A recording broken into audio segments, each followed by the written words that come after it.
Welcome to America's Day at the Races. Is sponsored by America's Best Racing. For the love of the race, visit americasbestracing.net and do it today. Welcome right here on FS2. Chris Griffin joining you here in studio with Paul Verderosa as we're set to bring you some great racing action, not only close to here in New Jersey, but also in Ohio. So it's a great night. Happy to be here with you. Happy to be here with you too. First time that we're working together on set. We'll see if this is a good thing, if they let the dogs out late at night with us together. We'll have some fun tonight. A lot of great racing. We're going to take a look at both in New Jersey and Ohio. Yeah, that's going to be your job to give all the winners. Let's take a look at what we are looking at tonight. We're going to head out to Meadowlands, of course. We're going to catch up with Jessica Otten here in just a second, but we got the Meadowlands Pace Elimination, races 6 through 11 that we're covering tonight. A fast track, race 8, the Meadowlands Pace Elimination as well. Race 9, we got the graduate finals 4-year-old trot. And over to Scioto, we're covering races 7 through 12, so a lot of great races tonight. A lot of great racing tonight, and the Meadowlands Pace Eliminations is where it's at, because if you want to play for the big money next week, talking $700,000 in that final, you need to finish in the top 5 in your elimination race, otherwise you go home. Don't forget, you can always do that with Naira Bets. You can join Naira Bets today, play the action on our program, and more, while earning that $200 deposit match bonus. You can sign up with the promo code, it's Match200, and earn up to $200 deposit match after your first deposit. Bet any track, anywhere, anytime now at Naira Bets. You got to earn that $200 deposit match. Yes, without a doubt. Keep that money churning. Make some money while you're at it, too. We'll do that all throughout the evening. We got some great action, as I said. And what are you looking forward to the most? Well, I'm looking forward most to the Next Generation Series as well down at Scioto. You're going to see 21 of the 36 entrants as 2-year-olds have their first race as first-time starters in a stakes race. It's a big deal. Really looking forward to that, and welcoming another member of our team, of course, as we're not only at Scioto, we're also at the Meadowlands. Let's head over to East Rutherford, New Jersey. There she is. We can't have this show without Jessica Otten. Great to see you, Jessica. Looks like a nice night out there. A little warm and steamy over here, but really looking forward to everything going on at the Meadowlands.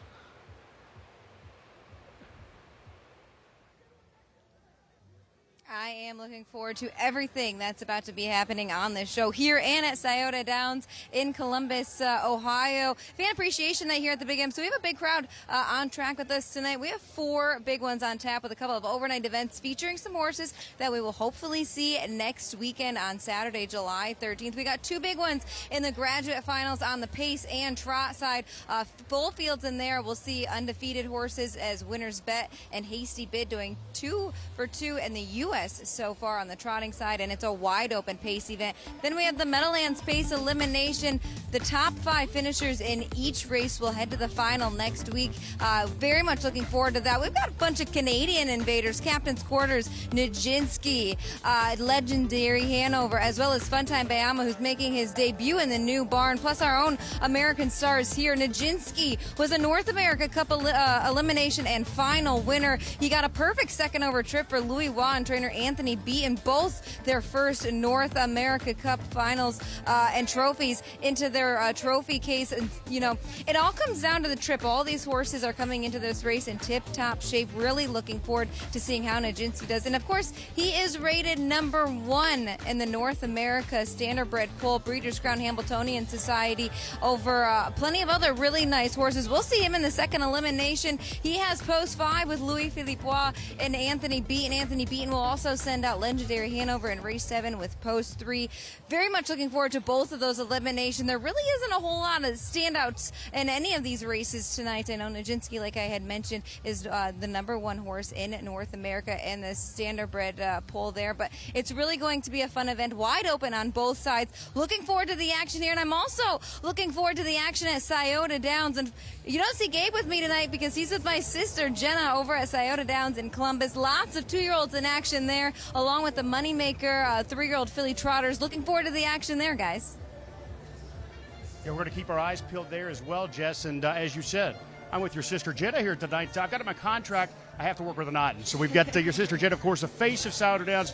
Jenna, what a nice card. It's a beautiful night here at Scioto Downs. You're here every night. It just doesn't get any better than this. No, it really doesn't. 15 races total, I believe. 12 of them are stakes races. The Next Generation, something kind of newer to Ohio. We've only had it for 4 years, and something that we've been looking forward to, and as well as adding the Moni Maker and Nadia LaBelle to our schedule. So We got 6 races on tap, and I'm excited for them.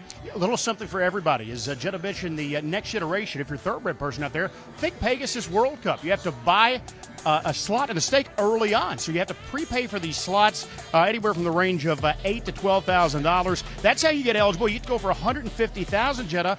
36 starters were slated to go tonight. 21 of those, as Paul mentioned earlier, making the first starts of their career. So it really is a launching pad, so to speak, for the next stars of the sport. Yeah, and we will see them here starting off in a race of 7. And like you said, 21 of them are making their first lifetime start. So it's really fun to watch them because you can qualify as many times as you want, but you really don't know what you have until you bring them to the races. And it doesn't help, or it doesn't hurt when there's $150,000 on the line. Yeah, we got that. We got a couple 3-year-old stakes on tap as well.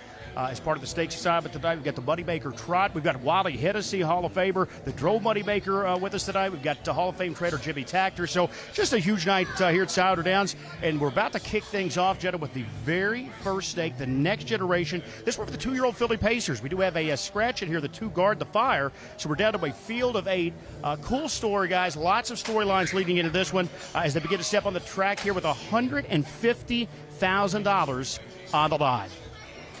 Thank you very much, Gabe. Thank you very much, Jenna and Jessica, of course. And we've got all kinds of great racing action, like I said, all over the place. You talked about the scratch of the number 2 in Guard the Fire. But taking a look at this 7th race and that 1-mile pace, how did you kind of see things playing out? So it's pretty neat when you look at this race as a whole because it's your first shot to see these 2-year-olds on track. And you've got 2 horses in here that have run already and have run relatively well. Right now, Prolific Fire, though, the first-time starter for Todd Luther, he's 3 to 5 right now. It's a little short, I think, on that horse when you're talking 2-year-olds that are facing up to the gate for the first time for some of them. Yeah, very impressive record, though. You take a look at those first 2 starts and taking a look at 2 for 2 at that $150,000 purse. And, you know, with the scratch of the 2, do you see that scratch of the 2 playing in at any point as we're going to take a look here at the field in just a moment? I don't think so much from a perspective or a pace perspective. We're taking a look at the 1 Spinal Cracker now out there. This horse did all the dirty work in debut and led a long way and got picked off by another horse in here that we'll talk about in a few minutes. Long shot price in here. It's hard to navigate post 1 sometimes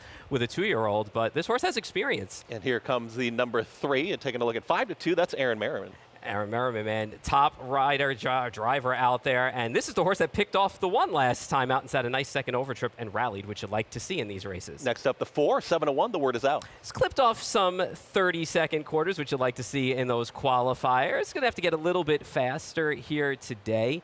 But we'll see what happens making the first start for Ron Burke. And Always there tough. is your favorite there. 3 to 5 right now, a short price per lick of fire. Are we seeing the goods here? I think we are from a qualifying time standpoint. We'll see how it shakes out in the race. There's the 6, Queen of Fear. Queen of Fear blew out a qualifying field with a pretty good time last time out over at Northfield. We'll see what happens tonight on debut. Big, long odds here, 61 to 1 odds on Chesapeake. And that's crazy to see Virgil Morgan Jr. with a horse that long because arguably he's Ohio's greatest trainer. By the way, he's won 30 straight training titles at Scioto. Wow. 30. And we're getting 61 to 1. 61 to 1 on him. Taking a look at the 8 here coming up in just a moment. That's going to be Gorgeous Package. Thank you very much. You're talking about the horse, not us at the desk, course. of course. But heavy favorite in debut over at Northfield and ran a very nice race in there. Re-rallied to do it, which you like to see. Nice price if you like this horse from an outside post. And then from the outside and taking a look at this 26 to 1 shot right now, Dan Noble's award for the Maddie's Delight. Has benefit of racing over this track for this horse's first effort. Came home in a nice 27-4, 156. Tell you what, could be a player, but is saddled with an outside post in here. Nice purse coming up, $150,000. You just saw the post parade. We got Paul's thoughts on what he likes here in race number 7. Let's go to Scioto Downs one more time. Jenna and Gabe, how did you guys see this 7th race coming up? A 1-mile pace, as you talked about. Nice purse, and we got a heavy favorite. It's an exciting event, guys. We do have a heavy favorite right now. We'll get to her in a moment. But if you're just out there watching and you want a rooting interest, I'm going to give you the best story of the night, maybe the 3 play-on-player. A gentleman by the name of Kurt Kane. I know you're from Michigan. Yep. He's from Adrian, Michigan. Yep. A name I was not familiar with. So I actually gave him a call a little earlier today. He has a barn of 2 total horses. He breeds 1 mare a year. 1 mare. This is a homebred for Kurt Kane. The filly raced here at Scioto Downs last time out on June the 28th. She won from post 9. He didn't have a slot, of course. He only trains one horse, as a 2-year-old at least. So they contacted him, someone that had a slot, didn't really have a horse they thought was good enough. They worked out a deal where he was able to purchase this slot at the last minute. But how can you not root for a guy here like the 3 play-on player? Again, he breeds one horse a year. It's a homebred, his only horse. He has 2 horses in the barn, he told me. The other one, well, it's her brother. Yeah, and it's pretty cool. That's how the next generation works. The guy who had the spots, his 2-year-old ended up not being able to make it to the races. This is the first starts for many of the 2-year-olds. So when a horse wins like that from post 9 with a trip that she was able to give him, 54-4, he actually got contacted and asked him if he wanted to buy the spots, and obviously something really hard to come by, just a week left to go. So Kurt was able to jump on that opportunity, and she's going to take some action on the tote board right now, 5-2. Yeah, 5-2, and I'm really rooting for him. He seemed like a really heck of a nice guy, but I spoke to him earlier. An interesting angle as well. The 4, the word is out. It's out, I would say, modestly. 5-1 on the board right now from number 4. Sports all-time leading trader Ron Berkey. He's the all-time money-winning trader, thoroughbred or harness.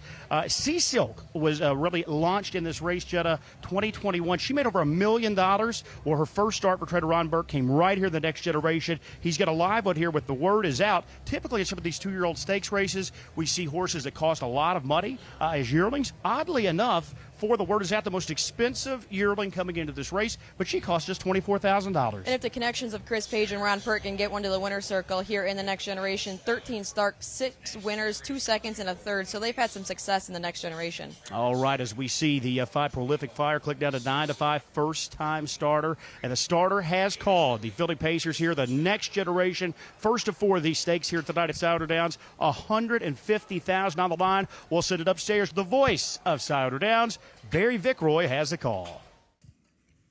From the rail out for the next generation, 2-year-old filly pace, Spinal Cracker, Play on Player, The Word is Out, Prolific Fire, Queen of Fear, Odds on Chesapeake, Gorgeous Package, and Maddie's Delight on the outside. They're moving up and moving in, and here they go.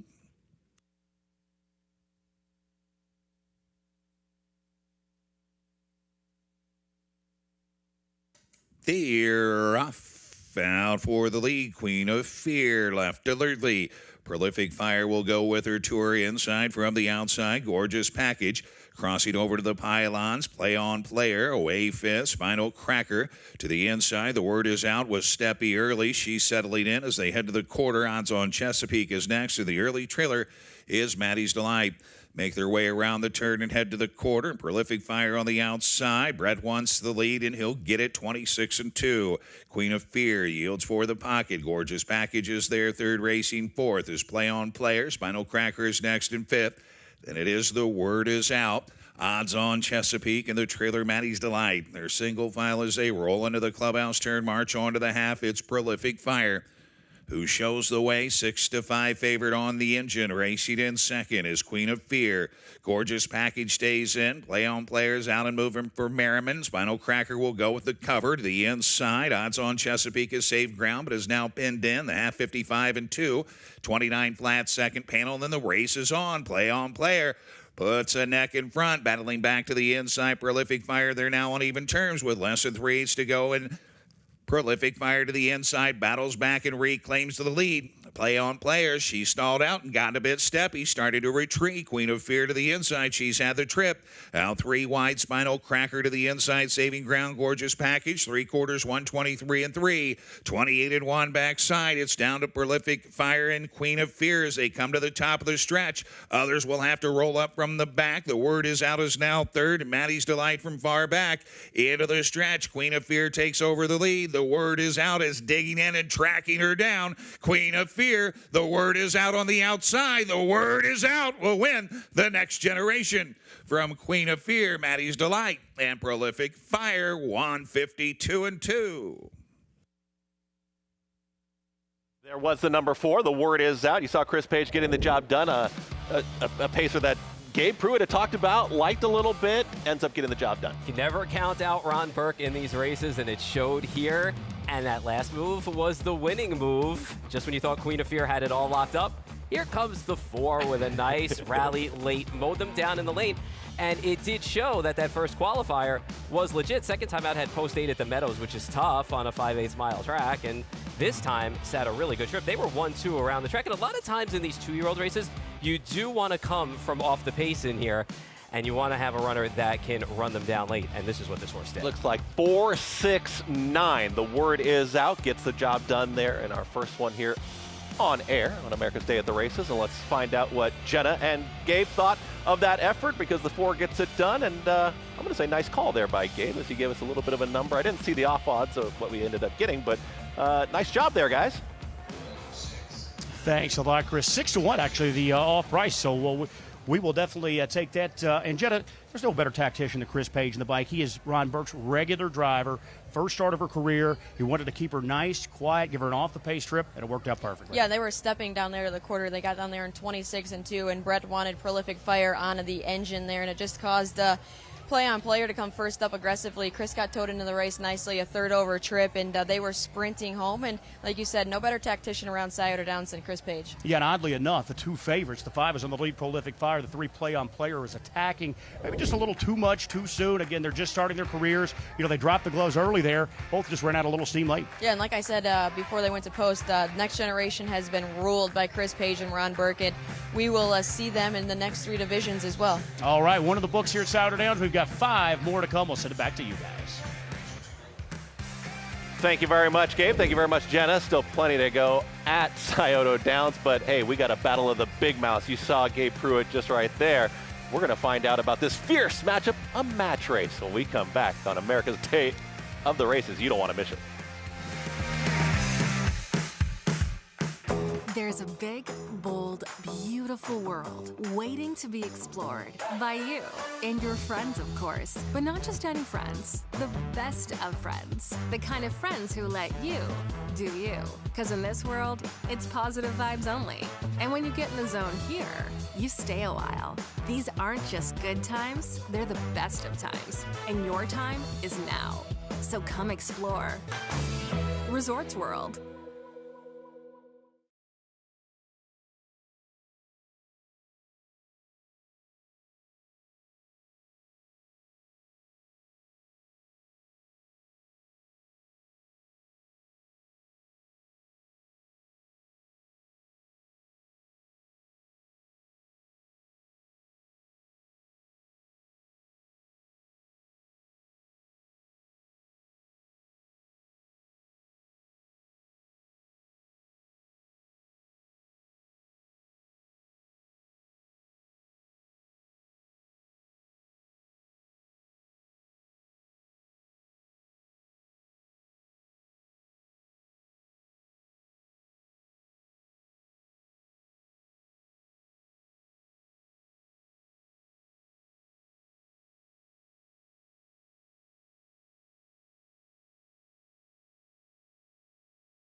He won the race by a neck. Tonight, I get even.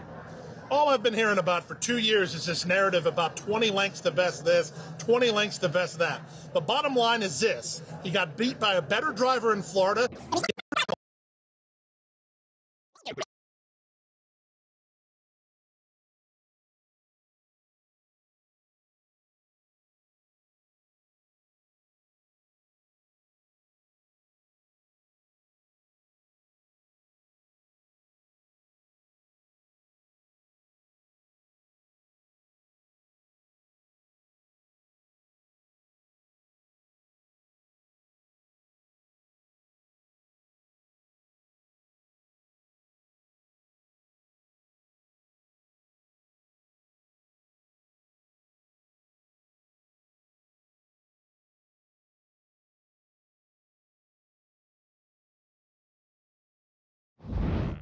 We had a race a couple of years ago, Pompano Park.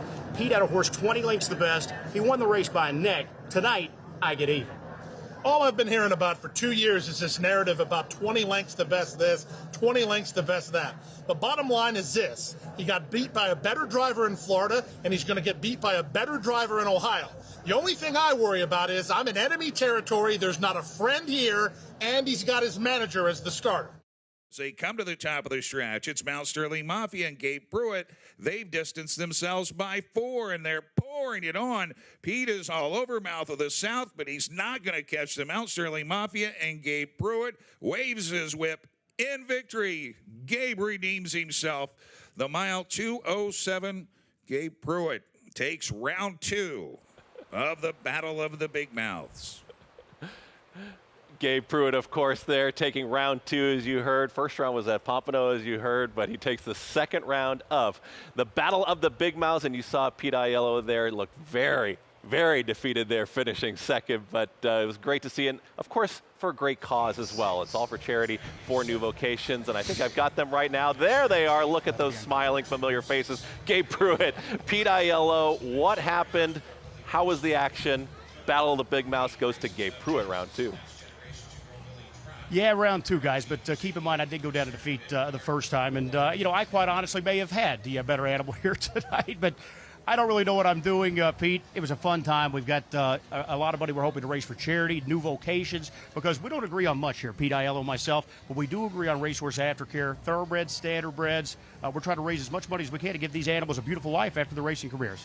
Absolutely, and New Vocations does such a great job both on the thoroughbred and the standardbred side to give those great homes and to make that a smooth landing for horses after their racing careers are over. So getting to do that for them tonight, I was kind of embarrassed for a variety of levels, but one thing I'm not embarrassed about is the effort we made to make sure that New Vocations gets a good check tonight. Well, speaking of being embarrassed, I can tell anyone out there, this morning, my final toot-up this morning, I actually was dumped out of the bike. I think you may have even felt bad for me, Pete. Usually don't give me much sympathy or much mercy, but yeah, my final toot-up, I didn't have actually a confidence booster going in, but I took a little spill this morning. You did, and I was nice enough to carry the jog cart back for you because I did legitimately feel bad for you, and wanted to make sure you felt safe out there tonight. So outcome wasn't the way I wanted it, but it was a good time. We got it done out there, and believe me, if you saw us before the race, Pete is about as comfortable as it gets going into the gate. I'm a nervous wreck, so I don't know if you can tell that. Luckily, I think I just had the better animal tonight. So, Jess, Battle of the Big Mouths, how's it look here at the Meadowlands?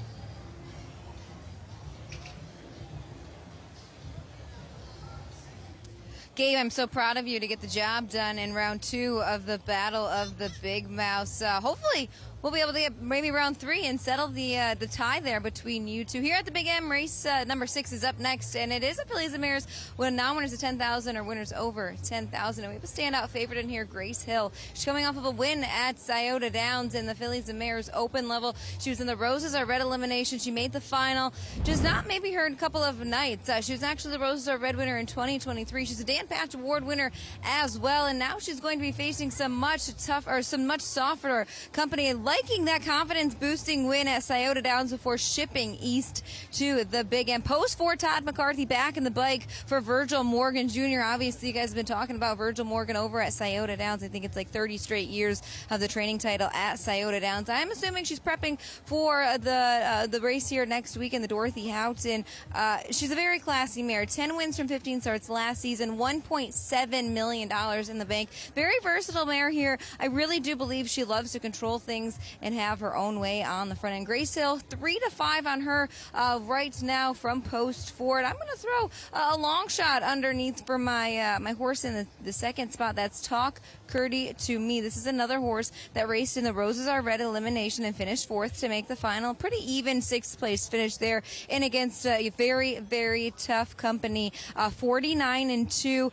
And, Twin B Joe Fresh was the winner of that race. Sylvia Hanover, they finished 1-2 here last week as well. Post 9 tonight, couple of weeks off, freshening up for this race. Andrew McCarthy in the bike for Jeff Cullifer. And on the board right now at 20-1. So very nice price there for the exact. A few other horses to look at, too. Man Don't Forget Me, Travis Alexander here. This horse has been on a roll. She's a 7-year-old Manhart mare. 5 wins from 20 starts, and she's looking to make it 5 in a row tonight, facing the Fillies and Mares Invitational over at Yonkers. It's a clear-cut 4 for me here in race number 6. Grace Hill, guys, is she worth 4-5?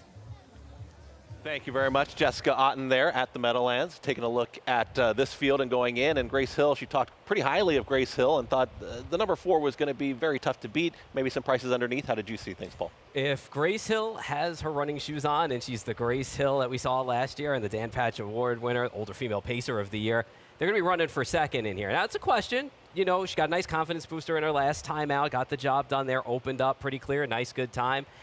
Got a great trainer behind her. I think this is a good spot for her in today to just kind of blast off and get the lead at some point. We'll see what she does in here. The horse just the inside of her that we're looking at, the 3, Take the Mickey A. This horse won 12 races and over $250,000 down in Australia. So she's a legit horse. And, you know, she's come in here and she had a couple of starts. And we'll see what she does on the big track tonight. I think she's going to be well spotted and well placed in here. And as Jessica mentioned, the 6, Man Don't Forget Me, she's been the queen of Yonkers lately over in the Invitationals and all gets to the mile track today. Do you tend to want to have horses, do you want them to be right up on the pace? You want them on the lead, or where do you kind of want them sitting? If you were taking a look at the 4, Grace Hill, 4 to 5, where do you want to see your pacer? Well, looking at the race as a whole, AVF Claire, the inside horse, wired a lesser field last time out. Twin B Sunkiss shows a little bit of pace, but I'm thinking that if I'm Timmy Tetrick in here, or Todd McCarthy, excuse me, with Grace Hill in here, I'm blasting. I'm blasting to the top. Let's find out what happens here in race number 6, Meadowlands. Here's Ken Workington, track announcer, with the call. On gate race 6 starts the late pick 5. Here they come.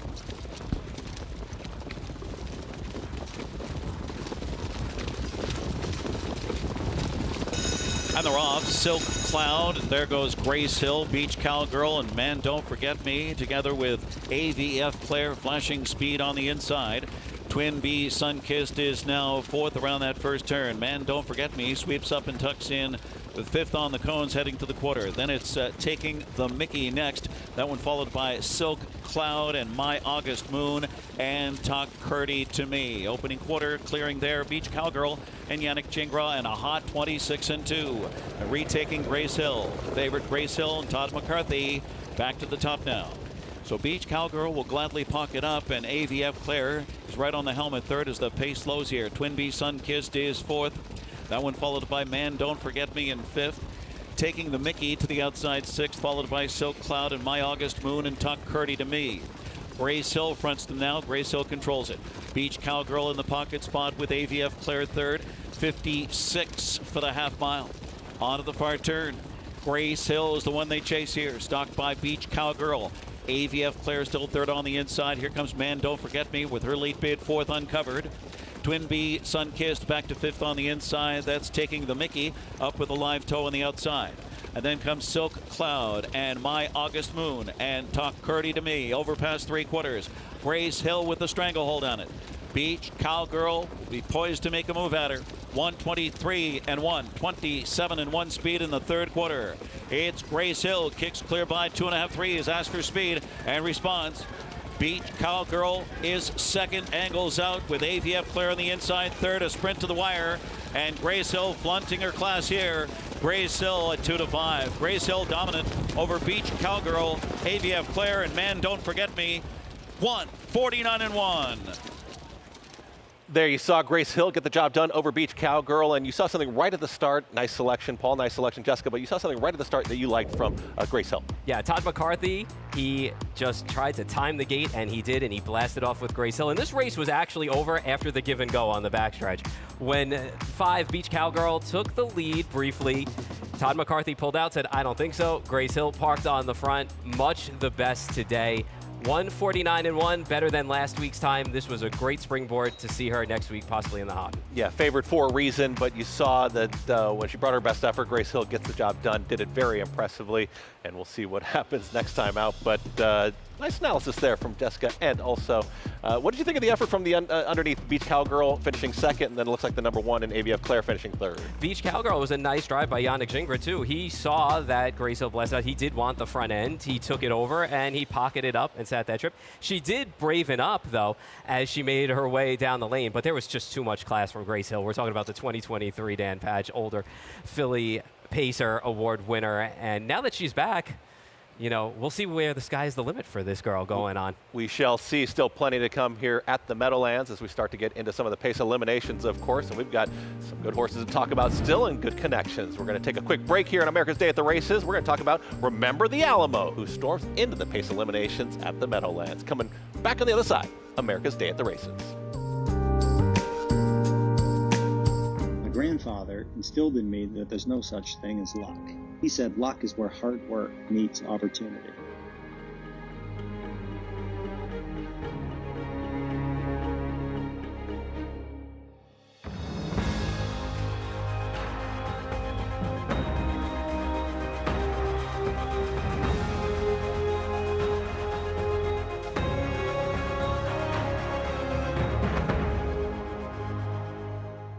Experience the adrenaline-pumping, suspense-filled action of the Sport of Kings no matter where you are with Naira Bets. It's fast, easy, and secure. Download the app today and start winning with our lucrative weekly promotions, thrilling handicapping contests, and a one-of-a-kind VIP rewards program. Don't just watch horse racing, be a part of the action with Naira Bets.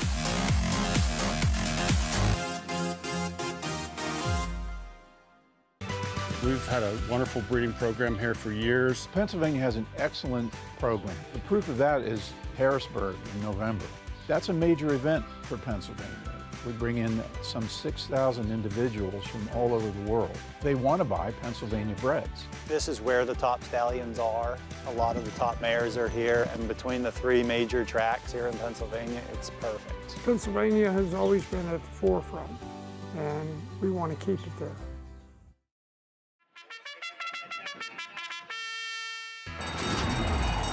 Monmouth Park's 50-cent Win Early Pick 5 is one of the country's earliest Pick 5s, making it the perfect way to get your wagering day started. With a $12.50 post on weekends, the Win Early Pick 5 is home to a low 15% takeout and six-figure pools. Start your day winning early. Play Monmouth Park's Win Early Pick 5. Win early, win often.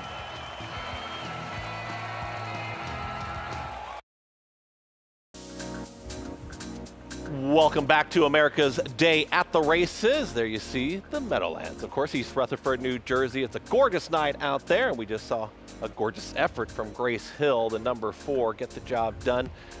Chris Griffin, Paul Verderosa joining you here on the desk as we've got more great racing action coming your way, but nice effort from Grace Hill, got the job done. Todd McCarthy warranted that short price, and you saw really kind of just drew off and won it easy. Yeah, and the drop and pop worked for her last week, and she showed great speed at the beginning and the end of that mile, and she improved on that today on the time, too. So it's not going to be long before she's back in stakes again, and she'll be strutting her stuff again like she did last year. And you can see right here, I mean, her ears are up. She is going really well for Todd McCarthy, and that class really showed here in the stretch. Beach Cowgirl's a nice horse who takes money quite often, more times than not, but she just did not have the pace to keep up tonight with Grace Hill. And you really liked what you saw. You said, you know, when you saw them at the top of the lane there, that you felt like, okay, we're gone, say bye-bye. Yeah, Ken Workington said it best. You know, he had a stranglehold on her and had a stranglehold on this race. All right, we see that Grace Hill short price went even shorter, 2-5. You did get a big long shot there to finish out for the show, but trifecta came back okay. Yeah, I'll take that any day of the week. I think you would too. Yes, exactly. Trained by Virgil Morgan Jr. We'll have plenty still coming up, and we got those pace eliminations, of course, coming up at the Meadowlands, and we've got some great racing action still at Scioto. So, I mean, it's plenty to look forward to as we just really kind of got underway. Yeah, we're just getting started. Things are getting hot. They're hot all over the place. Whether you're in the studio with us or you're out on a location. I promised you more action from Scioto Downs. Taking a look at this post-parade now. Race number 8. It's going to be another $150,000 of trot, 1 mile trot. Taking a look at the one here in Wild Child Annie. So when you look at this horse, she's got a lot of experience, 3 qualifiers and a race under her belt. So when you have 4 trips to the track, you do have some experience out there. We'll see what trip she pulls, and she's gotten faster every start. A field of 9 here. There's the 2. Rose's Destiny, currently 7-1. 28-4 came home in that qualifier last time. That's what you'd like to see. Our Maggie, the 3, 7-1. Comes in off 2 mirrored qualifying efforts. Draws well for the debut tonight. Yeah, some money's good, but mega money. Give me mega money. The 4 here, 13-1. Listen, I'm down. Sign me up, bro. I'm with you. Showed improvement, nightly lace trot last time out. We'll see how she handles tonight with the big money on the line. All right, Brett Miller is going to be driving here for the number 5 at 7-2 currently is Travel Nurse. You know what? Those were good seconds, 2 seconds that this horse chopped off from one qualifier to the next, and that's what you like to see with these horses, and did it in hand. Super Brett Miller in the bike. We'll see if they're cranked up and ready to go early on with this one. All right, taking a look at the 6 right now. Another one getting some respect on the board, 3-1, Aunt Lily. Should be. Well, that was a good first effort. Pulled from third and made that move just past the half last time out. Got to the top and really 58-2 was solid final half for that horse. All right, and there is the 7, currently lukewarm favorite, that's Strawberry Hill. Second behind Travel Nurse, 2 back in their qualifier. Improvement start again, which is what you like to see, but I'm going to take a wait-and-see approach with this horse. This horse is taking good money, though, tonight. A couple mid-range prices towards the outside. We're going to see first Chris Page, number 8, Rose Run Allison. Has won 2 of those 2-year-old filly events over at the Meadows and has had some nice lace trot in both of them. And there's the 9, round things out, Up. Yeah, well, Up was perfect for this horse. Got up and won that race last time out. Nice wider score last time out. Had things her own way out there. So we'll see what kind of trip she gets from post 9. I mean, I would expect them to find a way to kind of use their speed again, but from post 9, that's a tough road to hoe. All right, we'll find out what Gabe and Jenna think. Gabe and Jenna, how'd you see race number 8? Well, it's a competitive group, guys. Thanks so much. We've got a field of 9 here, and you see a very lukewarm board. You know, the favorites, Jenna right now just 3-1 up there. Guys, last year's winner of this race, Jurassic Hattie. She's down 3. She's actually in the Money Maker. A little bit later tonight, Jenna, we'll see her in race 11. So, again, it's a springboard for bigger and better things. We've got a field of 9 here. They come in off this, most of them, Jenna, workouts, qualifiers, we call them on the hardest side. All of them were either first or second. They're qualifiers. So this is a field that, you know, we've seen some talent, at least in the mornings in those qualifying efforts. Jenna, we'll begin the 6, Aunt Lily. I think that's your first choice. Now, she's one of the rare ones that has a starter under her belt. It was a winning effort over at the Meadows at her career debut. Yeah, they did a little pop-up series for 2-year-old filly trotters over there. Anthony McDonald likes to have those ones forwardly placed, and that's what he did off of the gates here. 58-4, a good effort. This was a $65,000 Ohio Select purchase, and it's cool to see the stable throughout the years be able to spend a little bit more money on their yearling. $65,000. That's an okay price for an Ohio yearling. It really is, Jenna. And the stable is one of the fractional ownerships. You can actually go visit the website, thestable.ca. So there are a lot of those over the thoroughbred world. We don't have many in the hardest side, but the stable has really grown and started to bulk up over the years. Anthony McDonald, the main man there, he is in the bike tonight on Aunt Lily. He hasn't driven this filly at either qualifiers or her win last out. We'll see how he does tonight. He's up there as the co-favorite at 5-2. Jenna, you also gave a look at the 5 Travel Nurse. She comes in off a couple of successful qualifying efforts. She's a daughter of Enterprise. She goes for Virgil Morgan Jr. That name very familiar around these parts. He's been the leading trader here at Scioto Downs 29 straight years. Yeah, and he's looking for his 30th consecutive training title. He's on top, I believe, over Burke, about 23 wins going into tonight. He's batting a .421 here, 170 starters, 50 of 4 winners. This filly has 2 very solid qualifiers under her belt, both with Brett Miller in the bike. So that gives you a little bit more confidence. The fact that he is sat behind a young 2-year-old filly trotter, they can be tricky. A little bit young, and Enterprise has really started to come around here in the state of Ohio. He himself had a mark of 52, and his offspring just keep getting better and better throughout the years. Yeah, that's something to keep in mind. You made a good point there. These 2-year-olds, you know, they are just beginning their career. We watch these races night in and night out, most of them from professional racehorses, particularly like the one I got to drive earlier that knew what he was doing because he certainly just towed me around the track. But these horses are just starting, so this is all new to them. Most of these horses, their first time under the lights, their first time in front of a huge crowd tonight, in front of music and whatnot. So, you know, they really get an education here as well as going for a big purse for $150,000. Yeah, and another horse that you can't, or another trainer here in Ohio that you can't knock on a young trotter, Chris Beaver. He'll send out the 4 in here, Mega Money. Aaron Merriman in the bike. He also has 2 solid qualifiers, both up at the Delaware County Fairgrounds, 203 and 2, 29 and 4. And again, Chris Beaver always has these young trotters ready to go. He certainly does, and his driver there, Aaron Merriman, that's his main man. And Aaron has been the leading dash-winning driver for a number of years in the sport, Jenna. He's won over 1,000 races a year. I believe it's at least 5 or 6 years in a row now. He's a maniac. The guy will drive 2 tracks a day most of the time. He'll drive at the Meadows in the afternoon. That's a track near Pittsburgh. He'll rush back to his home base of Northfield Park. That's near Cleveland. He'll drive another 15 or 16 there. You're talking about a guy that sometimes will start behind 30 horses at a given day. Yeah, we don't really see him here at Scioto Downs too often, maybe on a Friday night when Northfield is down, but he typically stays to the North Circuit up there at Northfield. Clearly comes down to Scioto for the bigger days here, but how can you not use him? He's been the North American's leading driver for 8 years, 9 years. years, maybe even 10 years in a row now. Yeah, he is quite the character as well. Hopefully, if he can bag a stakes event, we'll have a chance to catch up with Aaron somehow. But despite all that travel, he is a wild man. He's got a great personality, and he is just all over the place. Great interview if we can catch up. That starting gate is moving into position. Again, the next generation, last year's winner, Jurassic Hattie. We're going to see her as a 3-year-old a little bit later tonight in race 11 for $100,000. We'll see who this year's next generation winner is. 2-year-old filly trotters, a field of 9 here, just 4 combined starts as they get set to head behind that starting gate. We'll send it up to Barry Vickroy, who has the call here for race 8. It'll kick off another pick 4.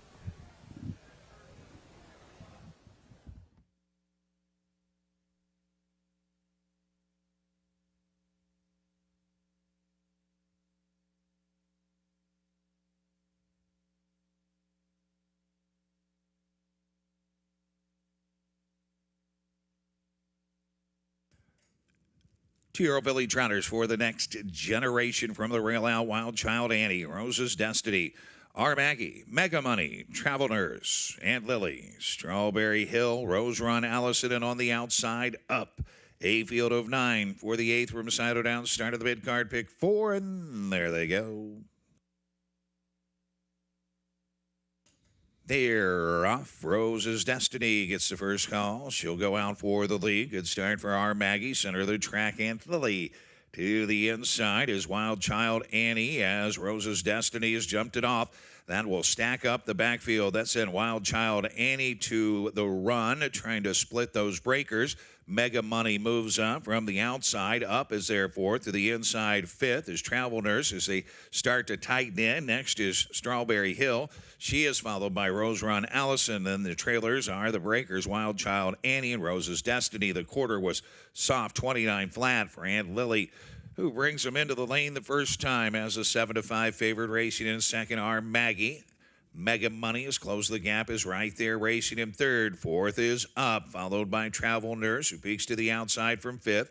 Next is Strawberry Hill, then it is Rose Run Allison, and then far back to the early breakers, Wild Child Annie and Rose's Destiny. They move by the half. It's Aunt Lily with the lead. The half is Up in just a minute. To the inside, our Maggie races in second. Starting to move to the outside, Up and Brady Brown are out and underway. To the inside, Mega Money will continue to save ground. Following cover on the outside is Travel Nurse. Next racing in 6 is Strawberry Hill.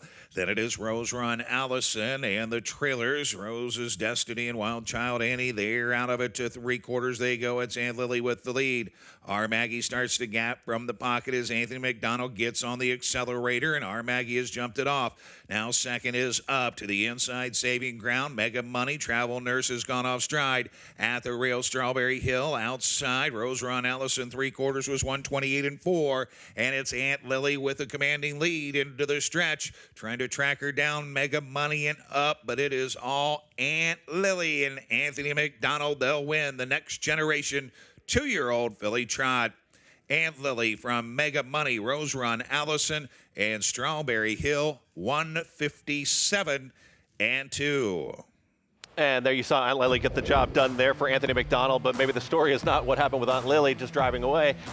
What happened in behind? All of the action that happened early on, too, which led to the 2 and the 1 break in stride there. And then my top pick, Travel Nurse, got into a little bit of a shuffle, which put her behind the 8 ball, and she eventually ended up breaking around the far turn.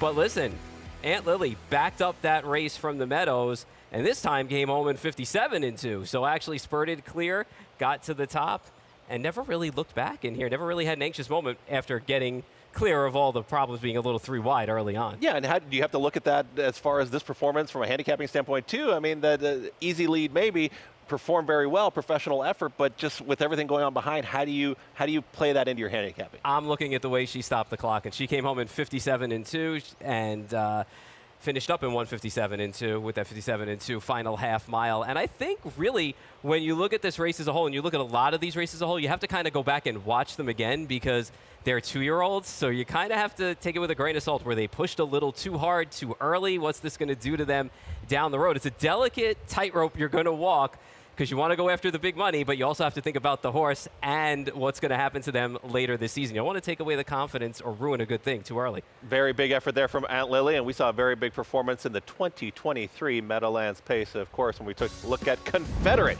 with that big effort, are we going to see another impressive winner in the Meadowlands Pace when we come back on FS2?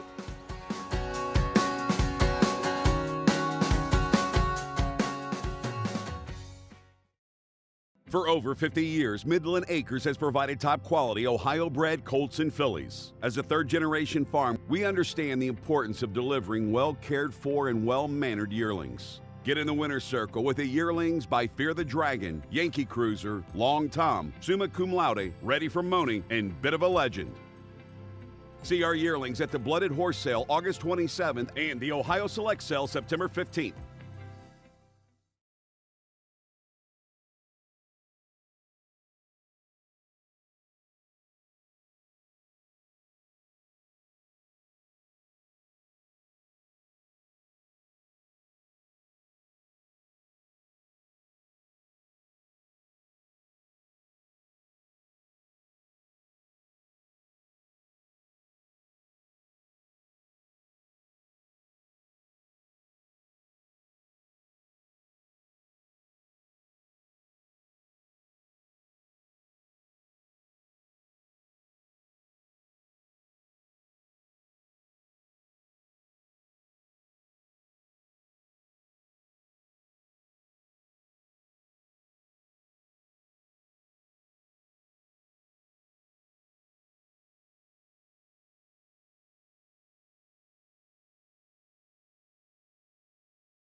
Stretch of the Meadowlands Pace, and Confederate looking to assert himself here. Confederate kicks clear by 2, now 3.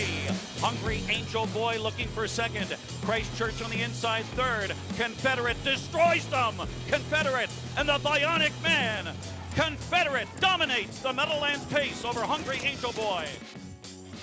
And there was that 2023 Meadowlands Pace and that effort from Confederate. Just you see the hand raised in the air, you know that you've got the job done. He was a special horse. It was great covering him last year. Diamond Creek Racing and won over $2 million, 18 for 22 lifetime. We'll see if any of this crew this year can replicate what Confederate did last year, because it was something special. Yeah, $50,000 purse and the Meadowlands Pace elimination. Taking a look at the 3-year-olds going to this 1 mile pace. We got a field of 9, and we've also got Tony Alanya, a name that you'll recognize quite a bit in here. He's got a couple in here, and taking a look at some of his entries for this Meadowlands Pace and kind of his thoughts on what he felt like going into this evening's racing action.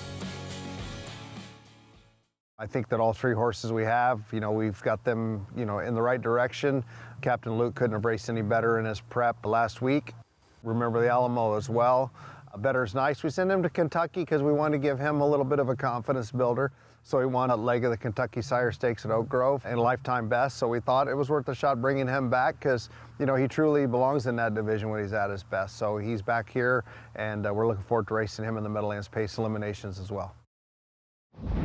There is trainer Tony Alagna taking a look at some of his entries, but taking a look at the post parade first. We've got race number 7, that 1 mile pace, Mirage Hanover. It was a lifetime best last time for this horse, but keep one thing in mind, though. It was a little wind-aided last week. They had some breeze with them. Very important. Number 2 coming up, and that's going to be Dexter Dunn.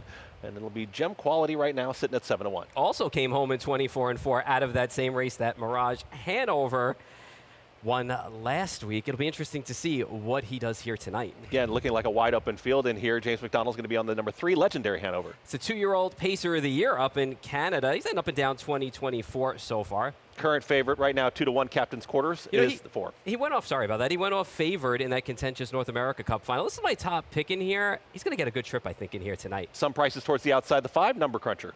Didn't factor when he faced several in the North America Cup Elim and the Consolation, but he got a nice qualifier in him to get ready for tonight. Another price on the board, 10-1, kind of mid-range, Yannick Gingras on the 6. Yeah, I found the sledding a little bit tough in the North America Cup final after making it in with a non-threatening 3rd. There's the 7, Better Is Nice. I tell you one thing, he was happy to breathe that Kentucky air last week. He likes it down there, and he's had his most success down there, arguably, for Tony Alagna. Big numbers towards the outside. Here's Mickey Ray. Yeah, it's been much easier the last 2 weeks for Mickey Ray, facing a lot less company, but hasn't found that first lifetime victory yet. And remember the Alamo sitting at 24-1 right now. Do you remember the Alamo? School days, right? Yeah. Listen, if you're only going to be 1 for 6 this year, you might as well do it in the North America Cup Consolation with a huge win at like 43-1 in there. So we'll see what happens. He's got a wide post, got to try to get in the big dance, make 1 run. Yeah, seems like the money is towards the inside. Jessica Otten at Meadowlands. Jessica, what do you think about this race number 7 coming up? Well, you know, I do believe it is a very wide open event. I landed on Captain's Quarters here in the first elimination. Jody Jamieson teaming up with Herb Holland. And what I really like about this guy is I was out here earlier on in the evening, and Jody went a slow mile with him in the jog car and then turned him a couple races later and went a faster mile with him in the race bike. And I really like to see that. You know, a lot of times you see the trainers warm up the horses in the jog carts. I still like that as well, but I really like that he went a quicker mile in the race bike with Jody in the bike. So I'm really impressed with that. I thought he went very well. He is the 2-1 lukewarm favorite right now. And he made a couple moves in that North America Cup final. He left aggressively out of the gate, had to move his way to the front, and was fighting off horses to his outside and just couldn't hold off Njinsky. We'll see him later on. And he just was a game horse. He's not very big, but he is a very, very game. 148-2. He was the beaten favorite there. He was last year's Metro winner. He's lightly raced. 5 starts last season, 2 of those being wins. He's 2 for 4 so far this season, over $500,000 in the bank. And as you can see, he's all grit, all game, and he's not necessarily the biggest guy, but he's got a lot of heart. Like I said, he's vying for favoritism at 2-1. Mirage Hanover, I've been a fan of this guy since he showed up here at the Big M earlier on in the season. His first win off the bench was in a non-winners at 7,500 level in against older horses. Sprinted home in 25-1, maybe a little bit up and down in the consistency level since then. He was 4th in the North America Cup elimination, 3rd in the Consolation. Last week, he had post 7. Left had the lead there going around the first turn, 27-1. He ended up pacing the mile on 149-1, popped the pocket on Captain Luke, 24-3. Yes, you're reading that right on your program pages. There was a tailwind, but he was a very game winner. He loves to track down horses, and that's something that we've seen him. His problem is, though, sometimes he gets a little bit too out of it. I don't foresee that happening with the rail tonight.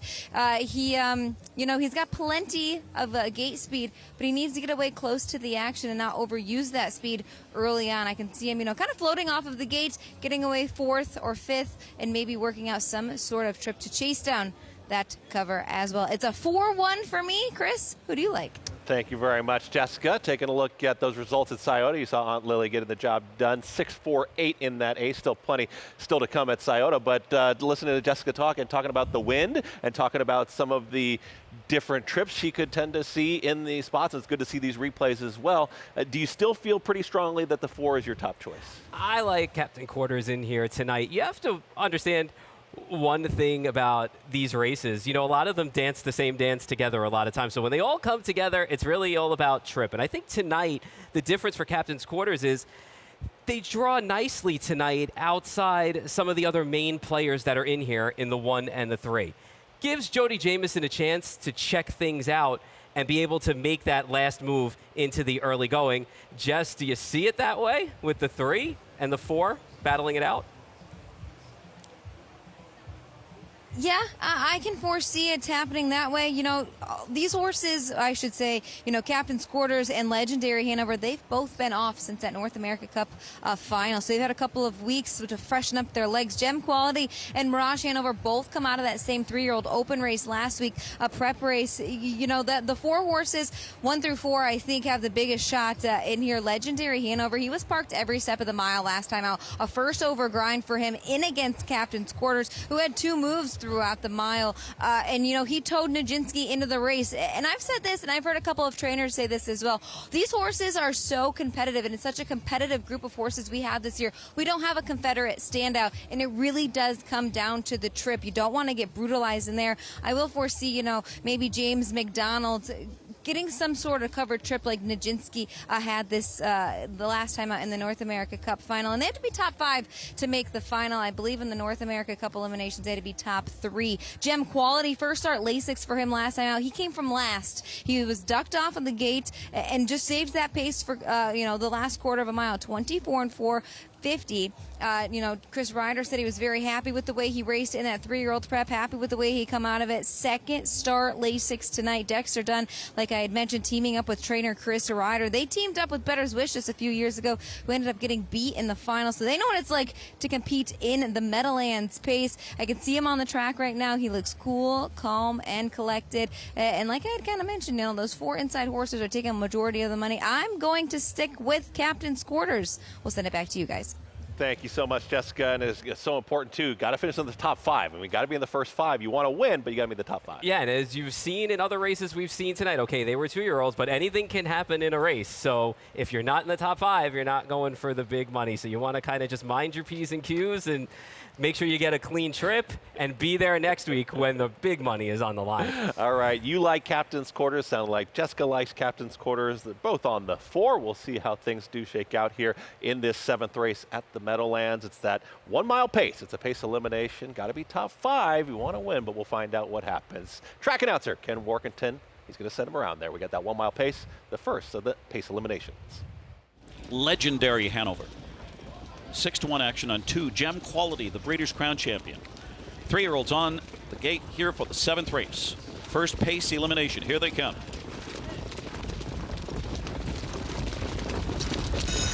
And they're off. Legendary Hanover is out fast on the inside with Gem Quality and Mirage Hanover on the rail. Those 3 across the track here as Captain's Quarters just floated away with the Number Cruncher 5th on the inside, followed by Ivy Park. And to that one's inside, Better is Nice. Lagging early there, Mickey Ray and Remember the Alamo. Up front on the engine, Mirage, Hanover, and Tetrick. Setting up shop there, Gem Quality 2nd. Opening quarter, 26 and through. That's 26 and 3 for the opening quarter across the backstretch. Mirage, Hanover, and Gem Quality 1-2. Legendary Hanover tracks from 3rd on the inside. That's Captain's Quarters in 4th position. Number Cruncher is 5th. Then it's Ivy Park on the inside, 6th, and Better is Nice. Followed by Mickey Ray and Remember the Alamo. Single file at the half and no right lines yet. Mirage Hanover at 6-5. Hits the half in 55 and 1, caught a breather. Mirage Hanover. 2-hole ride for Gem Quality onto the far turn. Legendary Hanover on the inside, 3rd. Captain's Quarters stayed in 4th. Uncovered Ivy Park up on the outside. He is now 4th and trying to gain as they continue towards 3/4. He's tracked by Better is Nice on the outside. Number Cruncher got shuffled to the rear of the field. Then Remember the Alamo and Mickey Ray is now the trailer at 3/4. Mirage Hanover.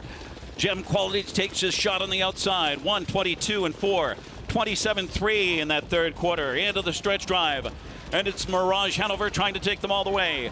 Gem Quality had a perfect trip. He's got dead aim. And so does Legendary Hanover on the outside, unleashed by James McDonald. Legendary Hanover powers to the top and draws clear. Legendary Hanover. Then Mirage Hanover, Gem Quality, Captain's Quarters, and Number Cruncher in 1:48.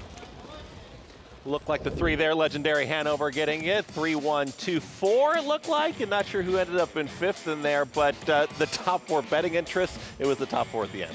Yeah, and they ran single file post position order for basically a half mile before we finally saw a right line and Yannick Gingras came out with Ivy Park first over. But make no doubt about the winner. Legendary Hanover got a nice launch from the spot he was in by James McDonald and ran him down late. You know, Captain's Quarters, Jody Jamieson decided to stay in with this horse instead of coming first over. Still ended up getting a decent enough trip and running on late to be 4th. And by the way, those numbers that are advancing, 1, 2, 3, 4, 5. There you It's go. as easy as that to get into the final next week. Easy as that. Put it all together, Jessica. What did you think of that first pace elimination there, race number 7? Well, actually, I was a little bit shocked. I'm not going to lie. You don't normally see the rail horse getting the lead into that first quarter, and they lined up in number order like you had mentioned. Quick 26-3 opener, 55-1, and then, you know, they kind of sprinted a bit there in that third quarter, 122-1. Interesting that Ivy Park came first over uncovered, and Captain's Quarters decided to stick in. But we did hear earlier on, I was able to chat with Jody Jamieson. He said, you know, it's really nice that you have to be, you know, top 5. You don't necessarily need to race the guts out of them to get into the final, and Legendary Hanover benefited from that. A game trip to come off cover there late in the stretch, 148 flat to get him into the Meadowlands Pace final next week, and Mirage Hanover finishing 2nd. Gem Quality was 3rd. Captain Quarters was 4th. I wasn't able to grab that 5th place finisher, but those top 4 stamped their way into next week's Meadowlands Pace final, guys. Thank you so much, Jessica. Yeah, taking a look at the Meadowlands Pace final, and you did see the effort. You were kind of looking at some of them as they were going around the track, and you said, who's going to make the move? Who's going to make the move? And now, from a handicapping standpoint, you're really looking towards the next race. Yeah, I mean, when you looked at this race, you don't see it often, as Jessica said, where they're going in post-position order around the track for a half mile. Usually you see some action, somebody wanting to pull that right line, make a move. However, the benefit of this elimination, as Jessica and we've pointed out, is top 5 get you in. Save a little something in the tank for next week. You know, talking about the North America Cup, these horses, they had to run top 3 to get in. You had to use them a little bit harder to make sure that you made the final there. So we might see a little bit left in the tank for some of these horses in that top 4. But the top 4, they weren't separated by much when they hit the line this week. So it's going to be an interesting battle. We'll see what happens in the next elim. Easy as 1, 2, 3, 4, 5, as Paul said. We'll find out in the next elimination if it's going to be as easy as that. I don't know. It might be a little bit different, but we got more great racing action to come here on America's Day at the Races. It was Legendary Hanover taking the first pace elimination.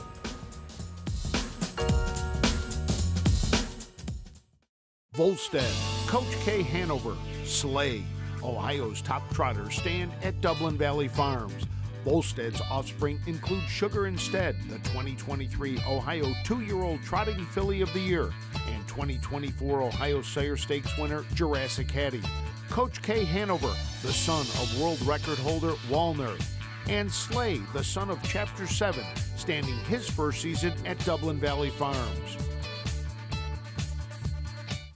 The Cross Country Pig 5 combines the best racing from New York with top races from around the country in one bet. Find it in your track menu and play every race day. Races are posted weekly at NYRA.com/crosscountry. RaceLens is the most in-depth product in horse racing with unique features found nowhere else. True odds, predictive analysis, and pace projection. RaceLens. It will change the way you follow horse racing and take your game to the next level. Be here with all these amazing people. It's really very, very inspiring. I'm just so humbled and so proud to be here.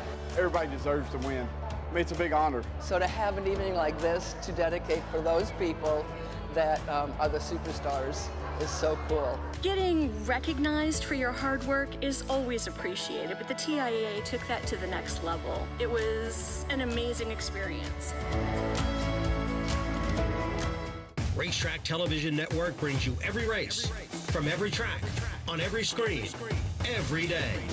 With monthly packages starting as low as $5, RTN gives you great value and access to more live HD streaming and race replays than anyone. Visit RTN.tv today to sign up and watch on almost any device, including Roku and Amazon Fire. RTN has packages that start at $5 per month.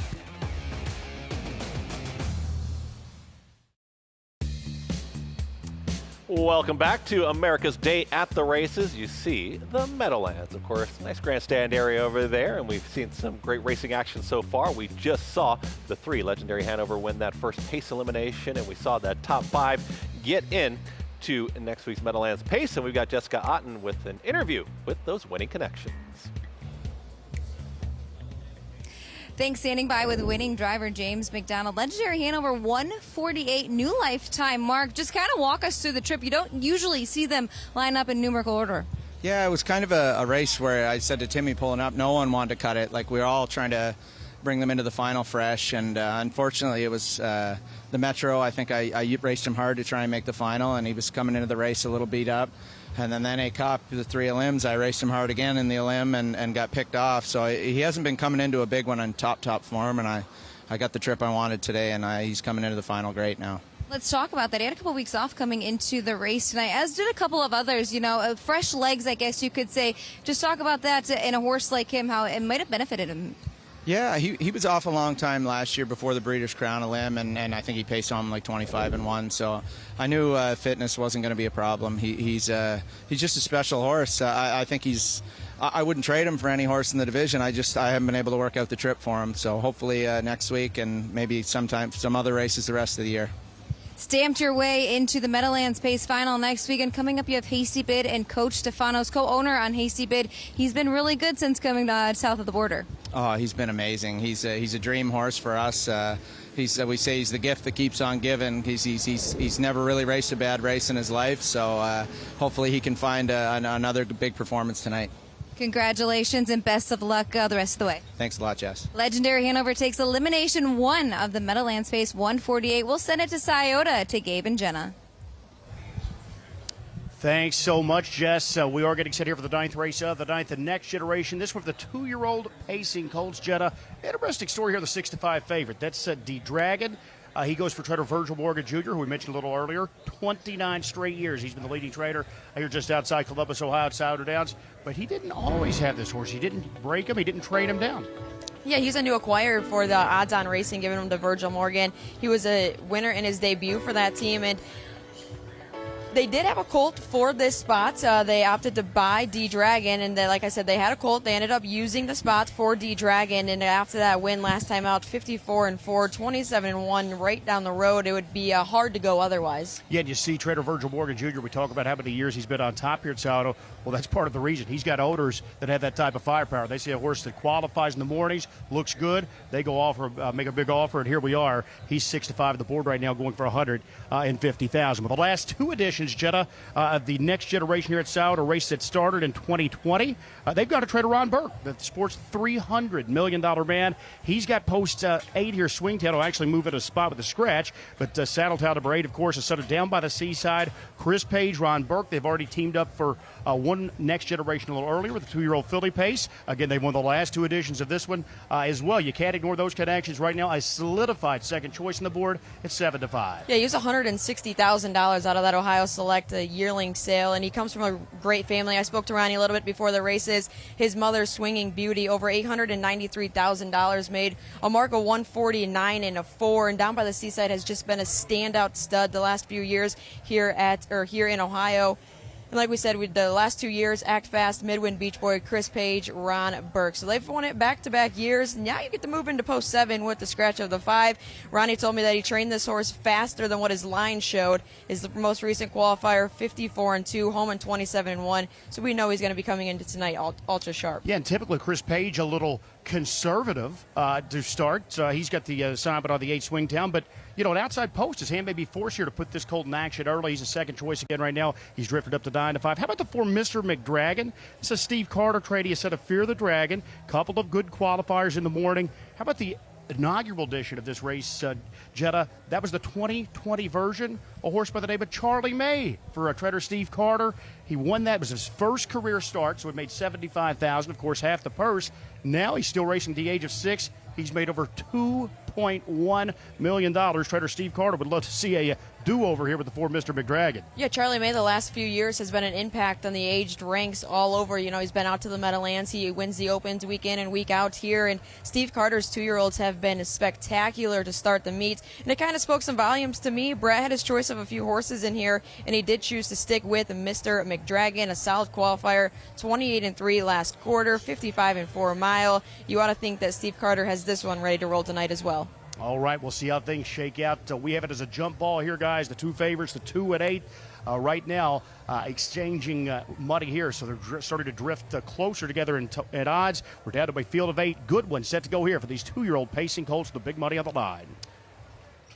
Thanks so much, guys. And taking a look at this field, you know, that one scratch. But, Paul, where did you see your selection? You got the 2 favorites in the 2 and the 8. Did you go somewhere else? I ended up on the 2 in here for Virgil Morgan Jr. I think it's an interesting point, too, that Jenna brought up and Gabe when they talk about how trainers select horses for these races. As a trainer, you're only allowed to have 1 slot in these next-gen races. So that's why we don't see Virgil Morgan Jr. having 3 horses in a race or Ron Burke having 3. You're only allowed 1. So they're picking and choosing who they think is going to run well in here. And I agree. I think the 2 is going to run really well in here. It's a private purchase off that second qualifier for this group. And he was the goods in that first start for these connections. Opened up and ran really well in there. All right, we'll see what happens in this upcoming 9th race as we continue all the great action over at Scioto Downs. You like the 2, sounded like Gabe and Jenna were both taking a look at the 2 and the 8. Felt like the favorites could get the job done in here. We're going to find out more. $150,000, a 1-mile pace. Track announcer Barry Vickroy is going to take him around there. It's the 9th from Scioto Downs.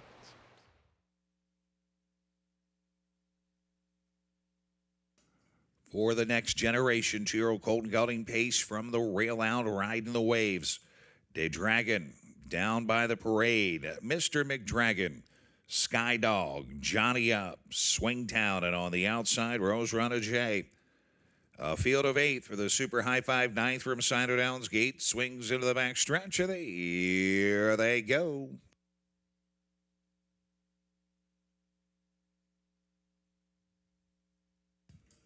They're off. The Dragon and down by the parade will go for the lead. Riding the waves. A good start to the inside. Up on the outside is Swingtown. Away 5th. Mr. McDragon as they bank into the turn. Rose Runner J is next on the outside. Sky Dog at the rail is away in 7th and 8th and last. Johnny Up the early trailer. The Dragon made the early lead. Swingtown continuing to march up on the outside for Page. Will take over.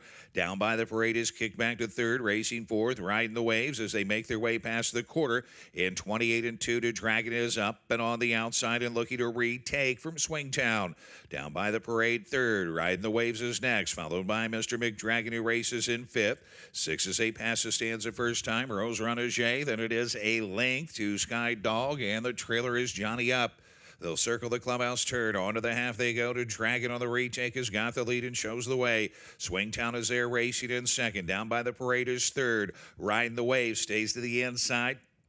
Out and moving outside. Mr. McDragon first up. Out to follow cover. Rose Runner J. The hat 57-4. 29-2 second panel. Still working to close the gap. Sky Dog in the trailer. Johnny Up down the back stretch. It's Day Dragon with the lead. Has it by a length and a half. Tightening in Swingtown in the pocket. First over grind for Mr. McDragon. He'll move up now 2nd. Good live toe for Rose Runner J on the outside. 5th at the railers down by the parade. 6 is riding the waves. They're by 3/4. 125-3. 27-4 backside. Back of the pack. Johnny Up has jumped it off as they come to the top of the stretch. Luke Hanners gets the plugs out on Day Dragon. Swingtown pops the pocket as they come to the top of the stretch. It's Day Dragon. Swingtown on the outside under a very confident hand drive, goes right by, and he will draw clear to win the next generation 2-year-old Colton Gelding pace. Up 2nd, down by the parade from Day Dragon and riding the waves, 153.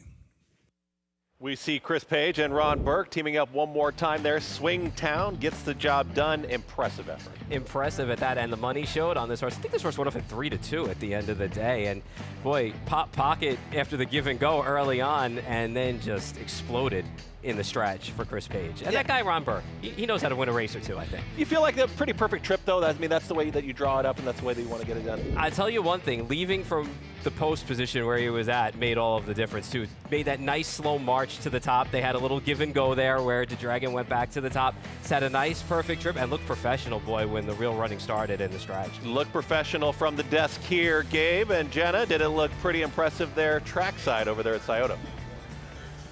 My goodness, Chris, visually, what an impressive effort. He won by a few lengths there, but it was really visually, Jenna, how he got the job done. This horse sort of came off the favorite's back. He was chasing a pretty good colt there and won completely geared down. It looked like Chris never even flipped the switch. Yeah, no, 53 flats, but it looked like he could have won in 51 and change if he really wanted to. That was really impressive. That was mouth-dropping.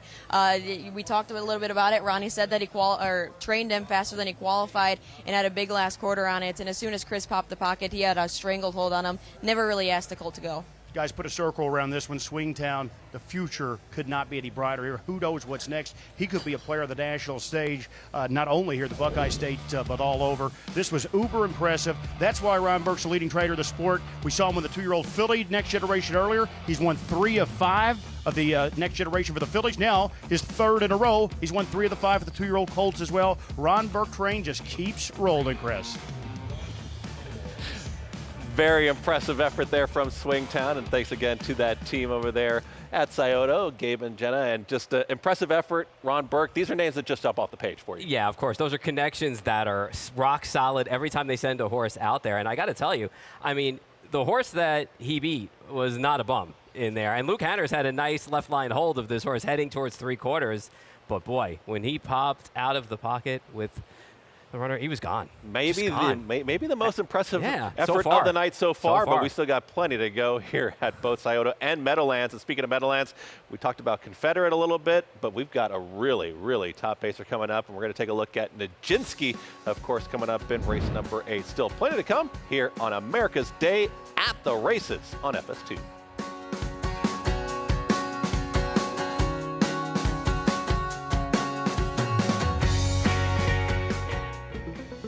Serving others is our foundation.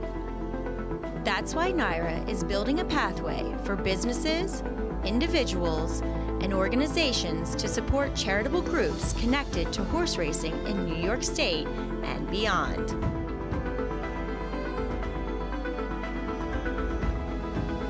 The NYRA Foundation, supporting our community.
Welcome back to America's Day at the Races here on FS2, and we just saw an impressive effort over there at Scioto Downs. We've got our great team covering the action trackside there, Gabe Pruitt and Jenna Otten, but we saw a really impressive performance from Swingtown, getting the job done, won very nicely.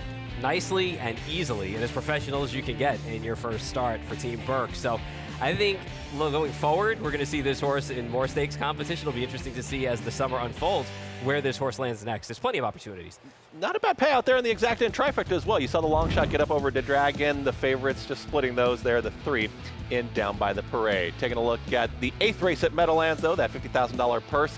And of course, Njinsky is the one taking all the action right now, currently at 9 to 5. Rightly so. Your North America Cup winner is on a heater, has won 5 in a row coming into this start. Such a cool horse. We'll talk about him in a minute. Post-parade time, taking a look at the 1, Andy Miller, 21-1, Nuclear. 2 back, this horse looked sharp. We'll see what happens tonight. Had a little bit of an issue last week, I think. Coming up next is the 2, McCrunch. 5 for 8 this year, albeit versus lesser competition. But this horse has shown ability and beat, remember, the Alamo and Captain Luke when they've met before.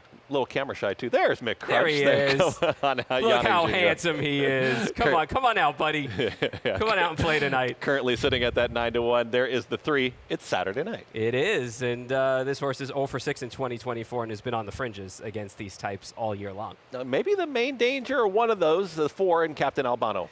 You know something? This horse got to the top early in that North America Cup and kind of got boxed in the pocket and really couldn't get out late. Just didn't have that room to run. Winning streak on the line in here, has won 1, 2, 3, 4, 5 straight. Njinsky. It's crazy when you think that this horse was 1 for 10 as a 2-year-old, and now look at this horse now. All right, taking a look at the 6 and Fun Time Bayama. Got a bit of a shuffle. Trip didn't work out last time, but he re-rallied for 3rd. New connections here tonight, too. All right, big long shot, big number there, the 7, Hunting for Chrome. 0 for 5 this year. Sands the 2nd at Vernon. He really hasn't shown much, and that was against New York Sire Stakes. We have Captain Albano, and then we got the 8. We got Captain Luke. Yeah, Trip just didn't work out in the North America Cup for this horse. Kind of got buried inside and didn't do any real running late. Came back in the Open last week, threw down with Mirage Hanover, who ran well, as we saw in the previous race.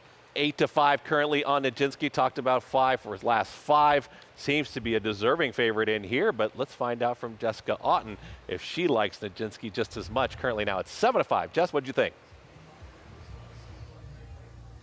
I do like Njinsky just as much, and like you guys had touched on it, 1 win last season from 10 starts, a perfect 5 for 5 this season. He's just really developed into a nice colt for Anthony Beaton and company, and it kind of just goes to show you that sometimes they don't have to have a stellar 2-year-old season to be a standout colt in the 3-year-old Glamour Boy division. Yes, he benefited from a perfect trip in the North America Cup, but he's been very, very good in every start before that. He worked at a 2nd over trip behind stablemate Legendary Hanover and was able to powerhouse right by Captain's Quarters late in the stretch. 148-1, that was the new lifetime mark home. 26-2, perfect middle pack post tonight for him. Louis Philippe Bois in town to drive the son of Better's Delight for Anthony Beaton, and you know he's another one. He's not a big huge horse, and like we had heard from James McDonald, it's nice not to have to over race them. In the North America Cup eliminations, they had to be top 3, and here they have to be top 5.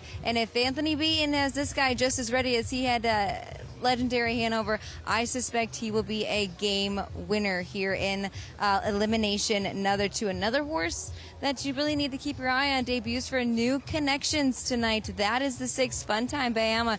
2 to 1 on the board right now. Dexter Dunn aboard for Andrew Harris and company, coming out of Canada. This will be the first start, like I had mentioned, for him. And he was a game 3rd place finish in the North America Cup final. Just got maybe shuffled a little bit there and out too late in the stretch. Talked to Andrew Harris earlier on this week, and he trained here Saturday morning in 150-2 with Dexter in the bike. They love him. He's a great horse. He's a great human, equine athlete. He's very big. He's very strong. He's the son of He's Watching, and He's Watching holds the mark in the Meadowlands space, 146-4. 5-6, the 2 taking the most money on the board right now. I think there's a few sneaky long shots in here as well, Chris. Thank you very much, Jessica. Taking a look, Paul, and taking a look at this board right now. We saw that first pace elimination and just the drivers also give you their comments on get into the top 5, make sure you qualify, maybe say something for the Meadowlands pace.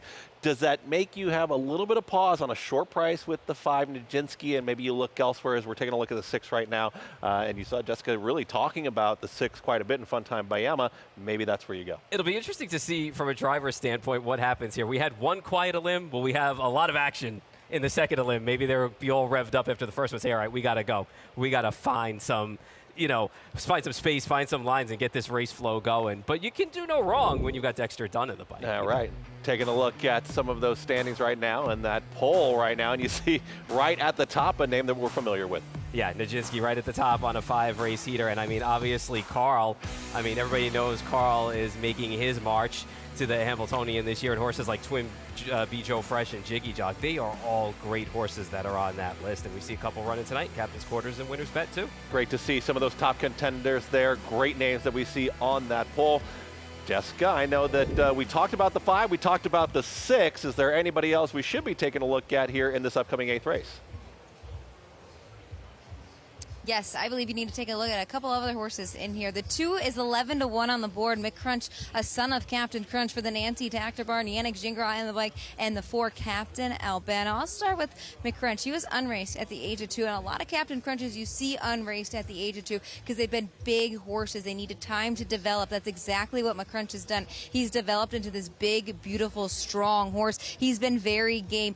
Up until last week or a couple weeks ago when he faced older horses, he was undefeated at the Big M. He's 5 of 8 this season, has a mark of 49, and he was going to need that start back on June the 22nd. He had a couple of weeks off, just got nosed out by American Dealer, who is a Grand Circuit horse in the older ranks. 11-1 on him, 5-2 on the 4 Captain Albano. He got kind of screwed, to say the least, in the North America Cup final. Locked in behind Captain's Quarters, had nowhere to go, absolutely loaded with pace. He was a Dan Patch Award winner, 2-year-old colt pacer last season. He was at the top of his game, 7 wins from 9 starts, 2 of 4 so far this season. Todd McCarthy back in the bike, post 4 for trainer Noel Daly. 5-6-2-4 for me in elimination at number 2, guys. 5-6-2-4 there. Thank you so much, Jess. 5-6-2-4, and taking a look at Yannick Gingras in the bike there, and you take 11-1. I mean, do you see that number? For McCrunch, yeah, a little bit. I just wonder if he's going to be up against it a little bit from a pace dynamic in here. But I'm with Captain Albano. I agree with Jess on all of the points, and maybe he won't have a Saturday night screw job here, and he'll get a good trip. Wow, against Njinsky. We'll find out what ends up happening here. It's number 2. It's another pace elimination. We'll find out if the favorite can get the job done. Ken Workington with the call at the Meadowlands. Albano on gate for the 8. Here they come.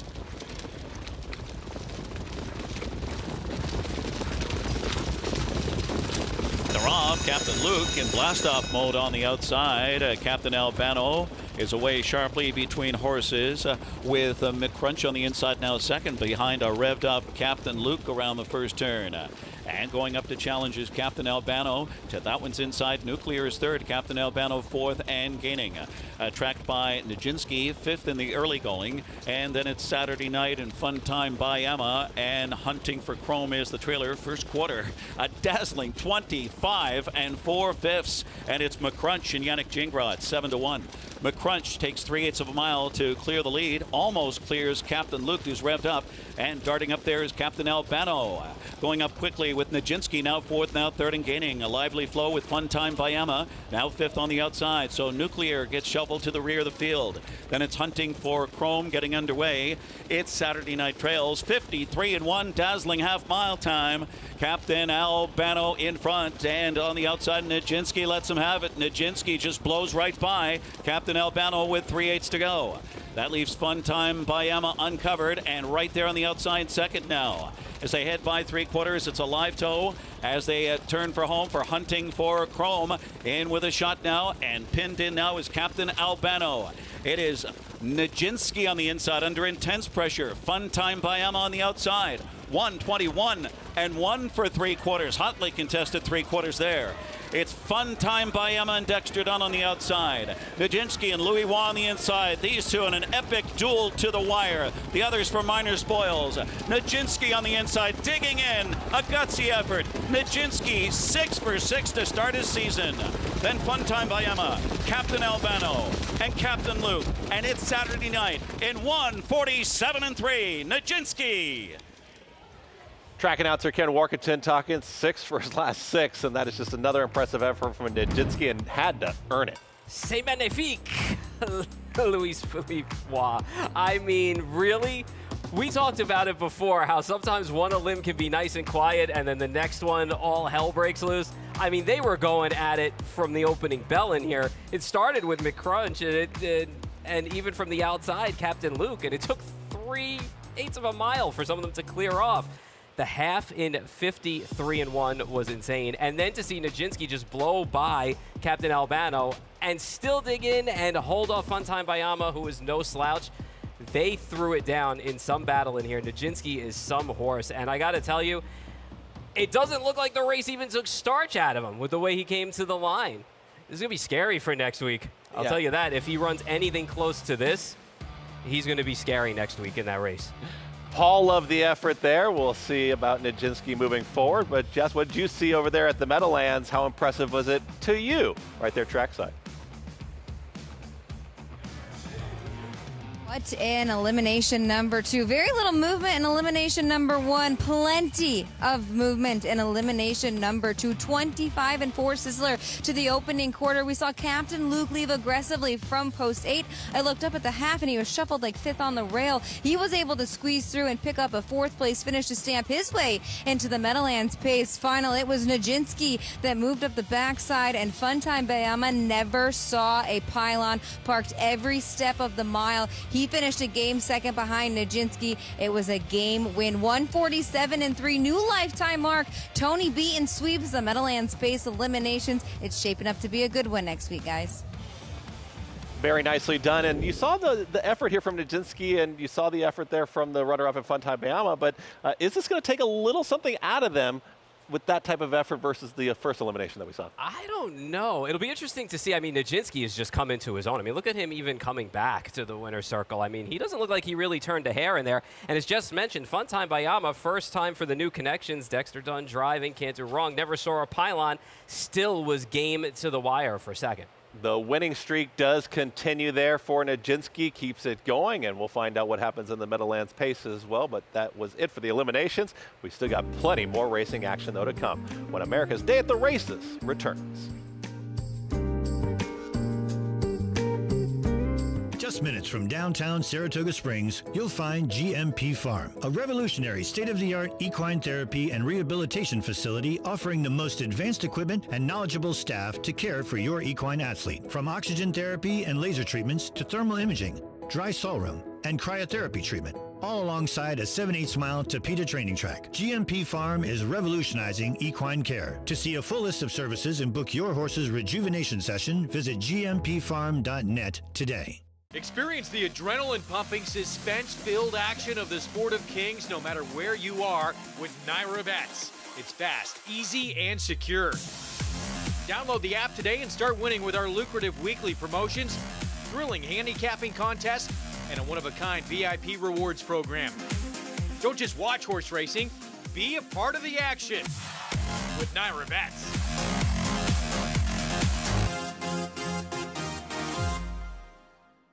Pandagate has now taken the lead and quickly opens up here. Pandagate with a quick burst really handled this field, won by 7 or 8 lengths at the end. Welcome to Adelphi Racing Club's unparalleled partnership experience. Exclusive access to the backstretch at Belmont and Saratoga, premier accommodations on race day, and of course, experience excitement like no other. Contact us today to get a taste of the Adelphi difference. We've had a wonderful breeding program here for years. Pennsylvania has an excellent program. The proof of that is Harrisburg in November. That's a major event for Pennsylvania. We bring in some 6,000 individuals from all over the world. They want to buy Pennsylvania breds. This is where the top stallions are. A lot of the top mares are here, and between the 3 major tracks here in Pennsylvania, it's perfect. Pennsylvania has always been at the forefront, and we want to keep it there. Back here on America's Day at the races, and you just saw another exciting race at the Meadowlands, of course, and trainer Tony Beaton, he's had a nice night. He wins the first and the second eliminator, this time with Njinsky, and continues that winning streak, now 6 for his last 6. 6 for 6, as we talked about earlier on. What a difference a year makes. When you think that this horse was only 1 for 10, how much growing up did he do between his 2-year-old and 3-year-old's year? And now he's going to go into this race probably the favorite for the Meadowlands Pace next week. Have to think he is going to be favored. We'll see how he comes out of this last effort that we did just see, and we'll see if Legendary Hanover can pick things up from that first eliminator. But we've got, of course, some great connections over there, and maybe Jessica Otten has found one of them to find out more about these top contenders. Thanks so much. Standing by with winning trainer of Legendary Hanover and Njinsky, Tony B. And let's go back to Legendary Hanover, off a couple of weeks after that North America Cup final. And tonight was able to, kind of save ground there and use that late stretch speed late. Yeah, he deserved a nice, easy trip like that. He's been doing a lot of heavy lifting there in these big races, and I was glad to see him get an easier trip tonight, and he showed what he can do. And Njinsky 147-3. A lot more movement in this elimination than the other one. Maybe just walk us through what was going through your mind up the backside with a couple of lead changes before Njinsky was able to, get the lead secured. I was just hoping Todd wasn't going to leave us out there and make us do the dirty work there. And we made front, and, Njinsky and Louis did the rest. A fun time, Bayama. He never saw a pylon. He was coming in closely and against Njinsky. Maybe what were your thoughts coming down deep in the stretch? Because he seemed to just pace away from him. Yeah, Louis said he was well in hand, and he never even popped the plugs there tonight. And he said if I pop them, we might have got a couple more lengths, but hopefully we'll save them for next week. Talk about his development from 2 to 3. 1 win last year, 6 for 6 this season so far. He's just so much more mature this year. Like last year, leaving the gate, he'd make mistakes, and where this year, Louis can do whatever he wants with him. Like you can almost let a baby drive him, and the way he is this year, and it means a lot when you can get in the race, and especially in some of these bigger races, right? Because they're all coming home 25, and you got to be up close. Congratulations and best of luck next week. Thank you very much. There you have it, Tony B. and trainer of Legendary Hanover and Njinsky. Meadowlands Pace Elimination 1 and 2 goes to Team Beaton. We'll send it to Scioto Downs to Gabe and Jenna. Thanks a lot, Jessica. And man, oh man, that was an impressive effort from Njinsky there at the Big M in that pace elimination. We've got a big one coming up here at Jeddah, and it's the final Next Generation event, again for the 2-year-olds. Many of these making their first career starts. We've got a field of 9 here. The public a little erratic here on the board. We see the odds fluctuate here. It's a very lukewarm favorite at the moment, the 7, Rose Run Ari.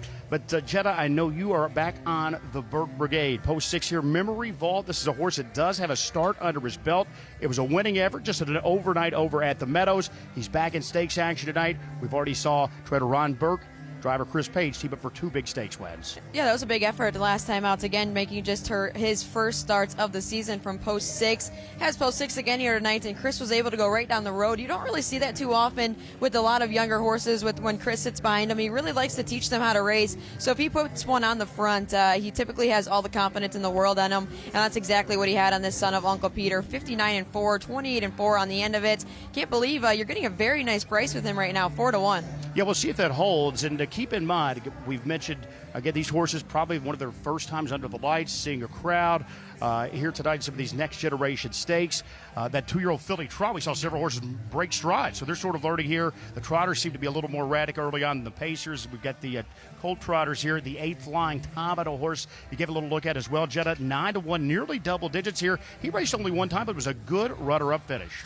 Yeah, just 59, 28, and 3 on the end of it. And when these 2-year-olds are making their first start, you really want to see them explode that last quarter. It's not so much about the first half of the mile. You want to see them trot home well. It's exactly what this son of Long Tom did. You saw Ronnie Wren Jr. in the bike. I know we talked about Aaron Merriman being leading driver for the last 8 years. Ronnie Wren was the last driver to have North America's winningest driver, and he's been second behind Aaron plenty of years. He does that same schedule up and down the road from Northfield to the Meadows. We occasionally see him here, so we'll be curious to see what he is able to do from post 8. Yeah, those two run the show up that way. Post 8 obviously drifting that price up. Right now he's up to double digits at 10-1. The field here, Jetta, a field of 9. They have made 7 combined starts. Well, the 2 Pink Panther, he's made 4 of those. He's 4 for 4. You know, he sort of has an odd path here tonight. All 4 wins have been in the county fair circuit. The state of Ohio has a robust county fair circuit, 67 county fairs, typically not a map, heading into stakes action this early in their career. But trader Betty Clegg has opted to take a shot, so to speak, tonight. 8-1, his 5th start already, again coming off that county fair circuit. Yeah, they were able to secure the spots earlier in the week. The Clegg team did not have a spot in the 2-year-old colt trotters, able to secure a spot. He's 4 for 4. I know Nick was very high on him, too. Starts back when he was a qualifying winner in 59-1. He had to qualify to make it to the next generation. We'll see what he's able to do at 7-1. All right, last year's winner was Sponzato, the 2-year-old colt next generation. That one was co-owned by Tom Durkin, one of the most famous voices in the history of horse racing. We'll see who takes this year's edition as we send it upstairs once again to Barry Vickroy. Pink Panther, CS Tom K, Cadu, Country Cowboy, Memory Vault, Rose Run Ari, Flying Tom, and on the outside, Caviar Creek, field of 9 for the 10th from Scioto Downs. Start of the late pick 5, and here they go.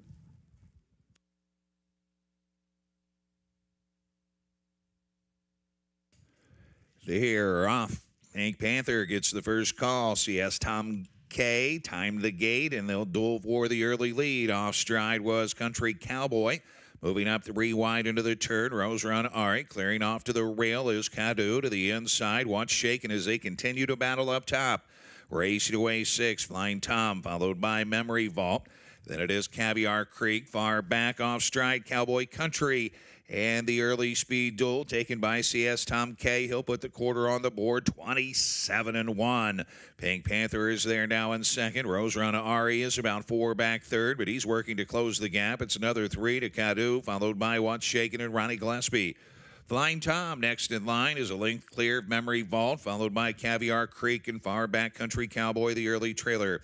Their single file as they roll in and around the clubhouse turn, and CS Tom K shows away at 8-1.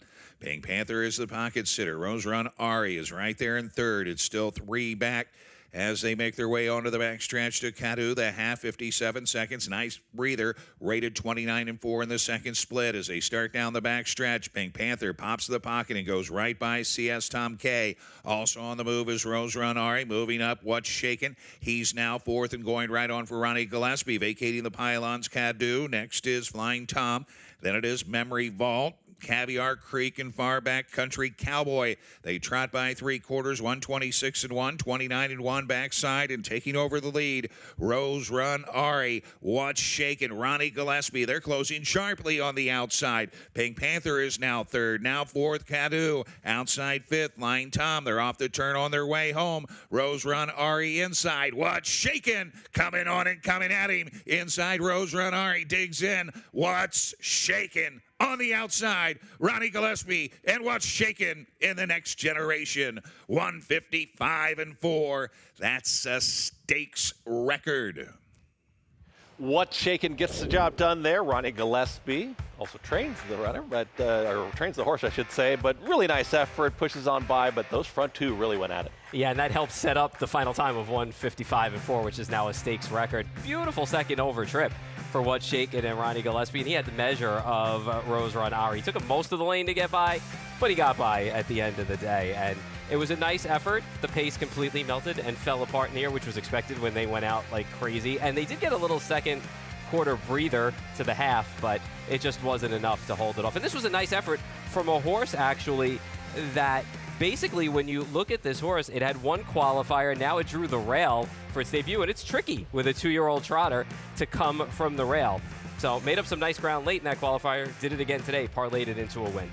was getting some respect on the board. It did look like there. Wasn't sure what the off odds were, but I felt like the number one, What's Shaking, was getting some respect there. We'll check on that, but a nice effort.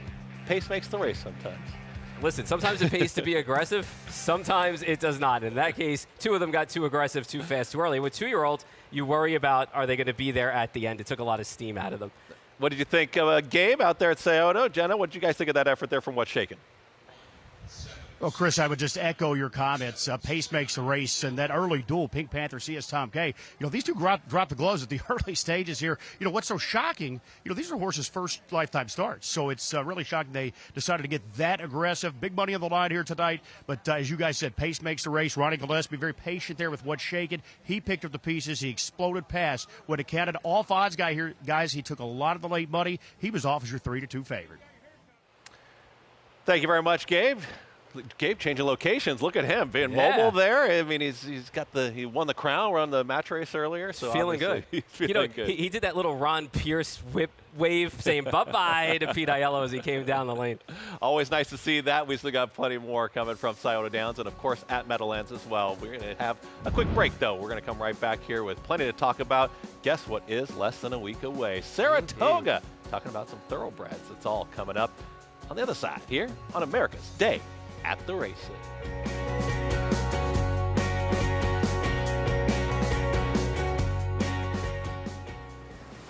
You have to be here to feel the rumble from 40,000 race fans. Mixed with the Pacific breeze. You have to be here to taste extravagance and witness greatness, race after race after race. You have to be here to take home a memory you'll have forever. This November, when the world's best come to Del Mar, you have to be here.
Welcome back to America's Day at the Races. You see those smiling faces. We've seen some great harness racing action, but there is some great racing action for the thoroughbreds as well. Saratoga Racecourse, opening day, Thursday, July 11th. It is right around the corner. I can't believe that it's already upon us. I mean, it seems like we talked about this at the beginning of the year. It's, it's only January, and then you go through all the Derby preps, and they're like, hey, you know what? Saratoga's just around the corner, and here it is. Yeah, taking a look at the giveaway items. There's some wonderful giveaways. You see the Traveler mug there. You see also the baseball jersey. I've heard a lot of people loving the baseball jersey as well. And there's a nice schedule out there, of course, to find out all these giveaways. There's the hat.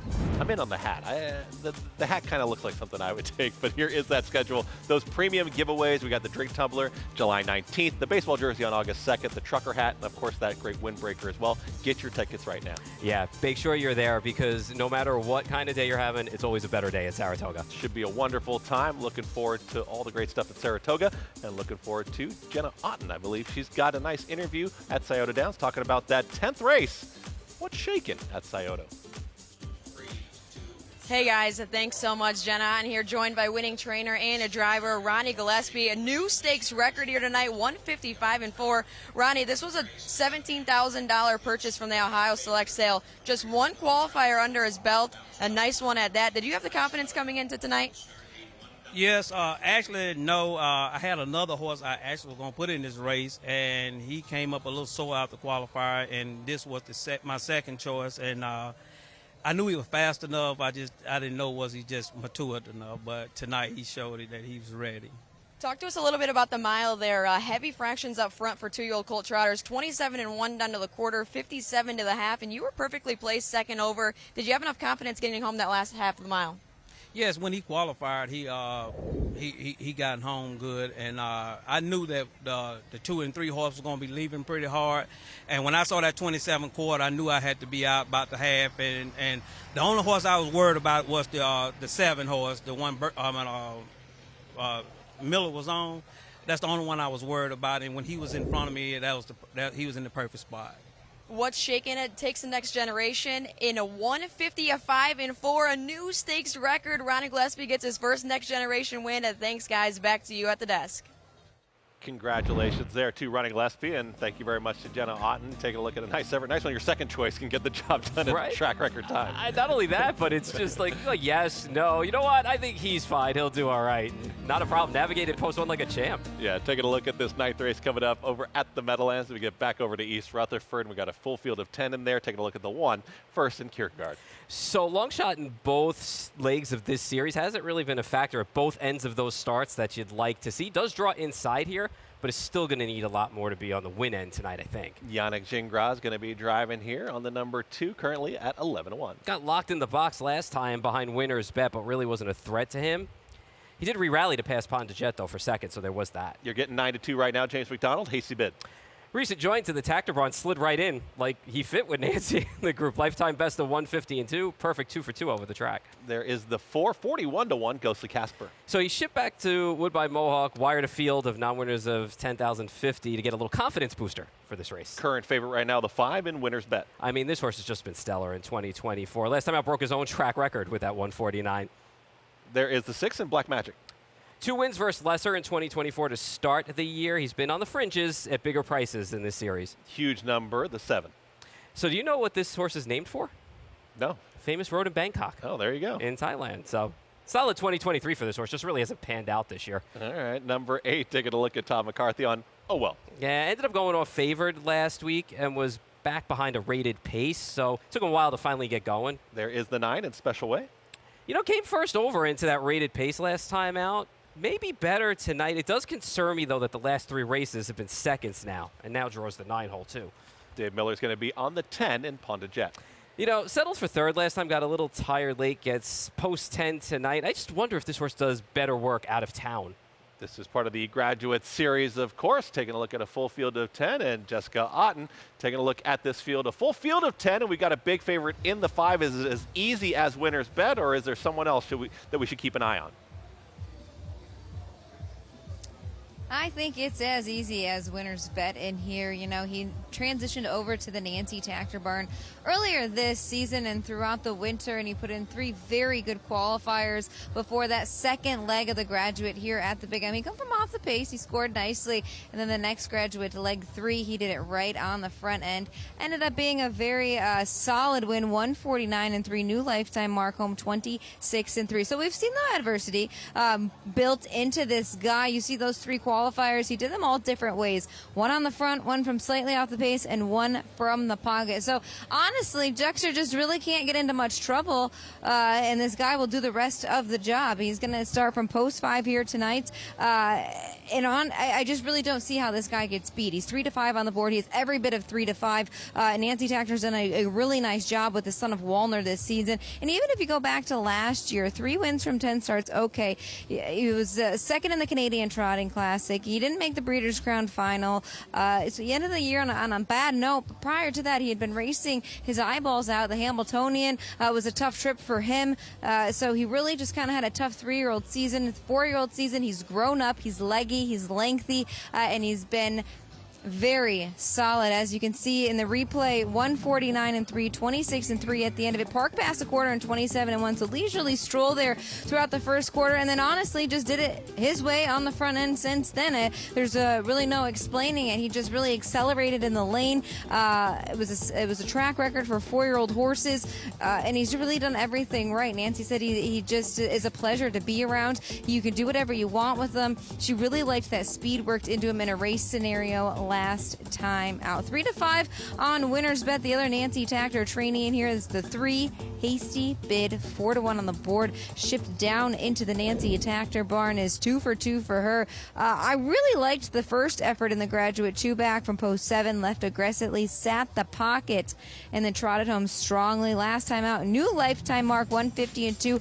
home 26-4. Another pocket sitting winning trip there. James McDonald back in the bike. He's a co-owner with his wife Paige here. Nancy took over the training south of the border, and as you heard James earlier on in the show after legendary Hanover race, he's just the horse that just keeps on giving. He's very solid. He likes this New Jersey surface and New Jersey air. Nancy said he's done everything she could have asked of him in the new barn, and James and Paige are very happy with the way he has been racing. Can he beat Winner's Bet? I'm not quite sure. Winner's Bet, I don't think we've quite seen his bottom yet, and he is coming into the race as sharp as can be. Maybe a few long shots underneath of him. Chapper Craze post 2, 11-1. Yannick Gingras, Ron Burke teaming up here, so a couple of Hall of Fame connections. Second start Lasix, I really think, is key for this guy. We've seen him kind of go on a roll, finishing second and third. 0 for 9 this season. I thought it was a very good step in the right direction. Last time out, first time Lasix. He gets post advantage, and a couple of others taking some action in here. 5-3-2 for me in the Graduate Trot Final. Stakes record here is 149-1, set by Atlanta, the filly who beat the boys back in 2019. We'll send it back to you, Chris. Thank you very much, Jessica. Paul, final thoughts here as we get ready for today's night. And Nancy Tachner may have this race over a barrel with Winner's Bet and also Hasty Bid in here. It will be interesting to see also a horse like the 9 Special Way. Do they take the gloves off tonight and let her loose? It's the Graduate Finals, $230,000 purse. Let's send it up to Ken Workington with the call here of today's night. Off the season, 2 for 2. Track record performances, 3 Hasty Bids. Stablemate for Nancy Tachner at 4-1. We're on gate for race 9. Graduate Final, here they come.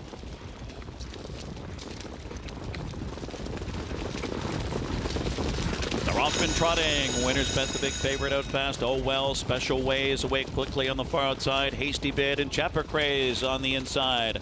Chapper Craze, Hasty Bid challenges on the outside as they round the first turn. And sweeping up on the outside comes Oh Well now into third. Kierkegaard K is revved up on the inside, jammed in fourth early. Winner's Bet off the speed now, tucks in fifth for now.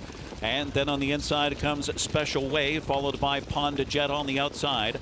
And then it's Ghostly Casper with Black Magic on the outside. And Cowsand Road trails 27-3, opens it up. Across the backstretch, Oh Well and Todd McCarthy to the top. Oh Well. Hasty Bid now in the second spot. Chapper Craze is tracking third. Kierkegaard K is fourth. Winner's Bet, the big favorite, still fifth on the inside. Special Way hoping to follow that one. At the half, Ponda Jet is next. That one followed by Ghostly Casper, stride for stride with Black Magic on the outside. Cowsand Road still trails. Half up in 55-3, 28 seconds. Oh Well by a length and a half, looking solid. Hasty Bid on the inside second. Chapper Craze on the inside third. And now here comes Winner's Bet uncovered on the outside as they continue towards three quarters. A Special Way tracking live cover at 3/4 and a shuffle. No racing room now for Kierkegaard K. Trying to rev up late is Ponda Jet. They're at 3/4 and it's still well at 17-1. Looking for an upset here. 123-3 into the stretch of the graduate funnel. Well now trying to track that one down. Winner's Bet on the outside and angling to the outside. Special Way trying to beat the boys. Inching in is Winner's Bet. Winner's Bet and Dexter Dunn urges him on. Special Way closing on the outside. Winner's Bet, Special Way, Winner's Bet, and Special Way in a photo. Photo for win, then Chapter Craze and Tight Hasty Bid, or 150-4. Wow, a tight photo there. Winner's Bet looks home, but then you see a furious rally up on the outside. Very tight photo. I was wondering if they were going to take the gloves off Special Way tonight and let her run against the boys. And I don't know if she got there, but I got to tell you, Winner's Bet ran a hell of a race being first over. Ooh, that's close. I'm usually good at calling these. I don't know if I want to call it. Listen, you're the track announcer. You got to call that one. Come on, you got to give me something here to go on. I think it's one of those rules that anybody named Paul on America's Day at the Races, they have to know every single photo and how it ends up. I believe that's the move. If the 9 got it, it was literally in the last stride. But I have to say, from a trip standpoint, Winner's Bet did all the dirty work, coming first over into the pace there, and the 9 got the absolute dream trip. Special Way got a second over journey, and I thought she was sitting on a big effort tonight. Last time out, she made a good run. We'll see here on the slow-mo what happened here. It's still the 5, 5, 5, 5. Looks like it comes up just in time. Looks like 5-9. Yeah, good effort though for the mare against the boys in here though. Looking at those two efforts though, I mean, who do you think who had a stronger effort from the two? If it is the 5 that does hold on, that's going to be 6 for his last 6 now in Winner's Bet, but Special Way with that big furious rally, and there you see 5-9-2-8, the numbers do go up. What did you think? Winner's Bet for sure, because Winner's Bet came first over into that half, and really the 9 just found live cover behind Winner's Bet and flipped off that. So, but dynamite effort from both horses. Dynamite effort. The favorite does hold on. We saw Njinsky go 6 for his last 6, and we just saw Winner's Bet go 6 for his last 6 as well. A little disappointing for the second choice in there, a Hasty Bid, because Hasty Bid's had a really good pocket trip in there and just couldn't fire when they got into the stretch. So we'll see how that turns out for that runner. But make no mistake about it, Winner's Bet is a definite threat in this division. Such an impressive effort. We still got plenty more coming up from Scioto, from Meadowlands, and right here from us at the desk. When we come on back, there is your winner. Winner's Bet on America's Day at the Races.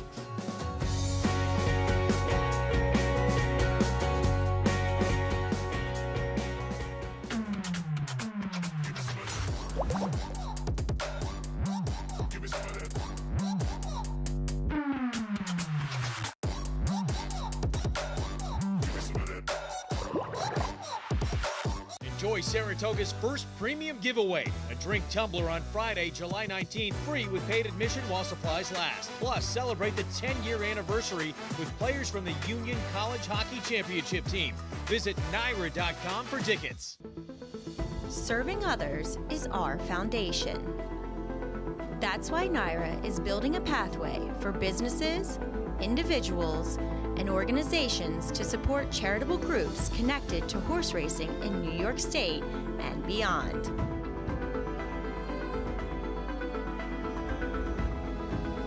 The NYRA Foundation, supporting our community.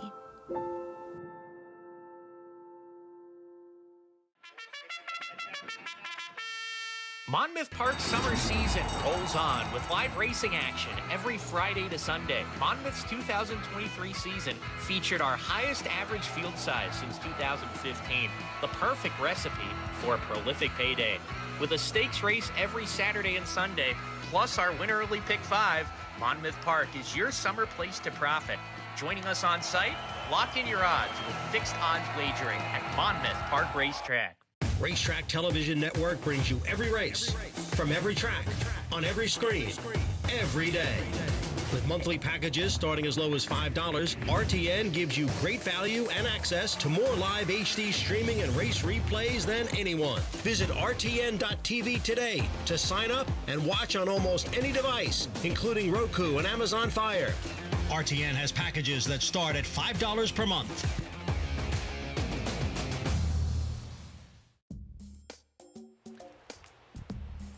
back here on America's Day at the Races on FS2. Another great shot there of the Meadowlands at Grandstand.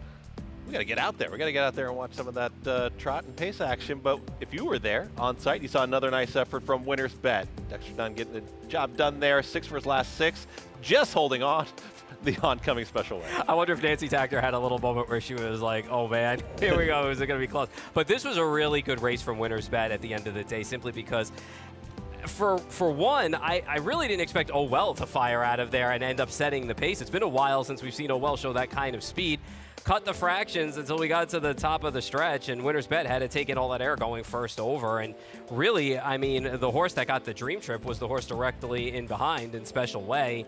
Flipped right off of that cover and almost ran down Winner's Bet. But Winner's Bet class showed in here tonight, and we'll see where this horse goes now from this spot, but is riding a 6-race winning streak nevertheless. The favorite does get it done at 1-5, so it was bet down to a very short price and just holds on and gets the job done.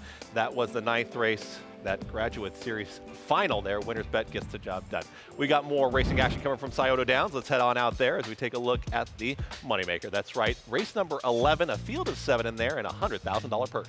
Yeah, a heavy favorite in here. Number 3, Jurassic Hattie, 1-5. You know she's known as Bratty Hattie around the barn? Well, I mean, she does. Or the freak. She does have quite the winning record. She gets the job done. Brett Miller will be the driver. We got a post parade coming up, and we'll see if we can tackle that 1-5. Winner's Bet just held on. We'll find out what happens here. There's the 1, Legacy Affair. You know, she always runs her race regardless of the level. That's the good news. The bad news is she's only 2 for 18 lifetime with 8 seconds. The 2 is Roxana.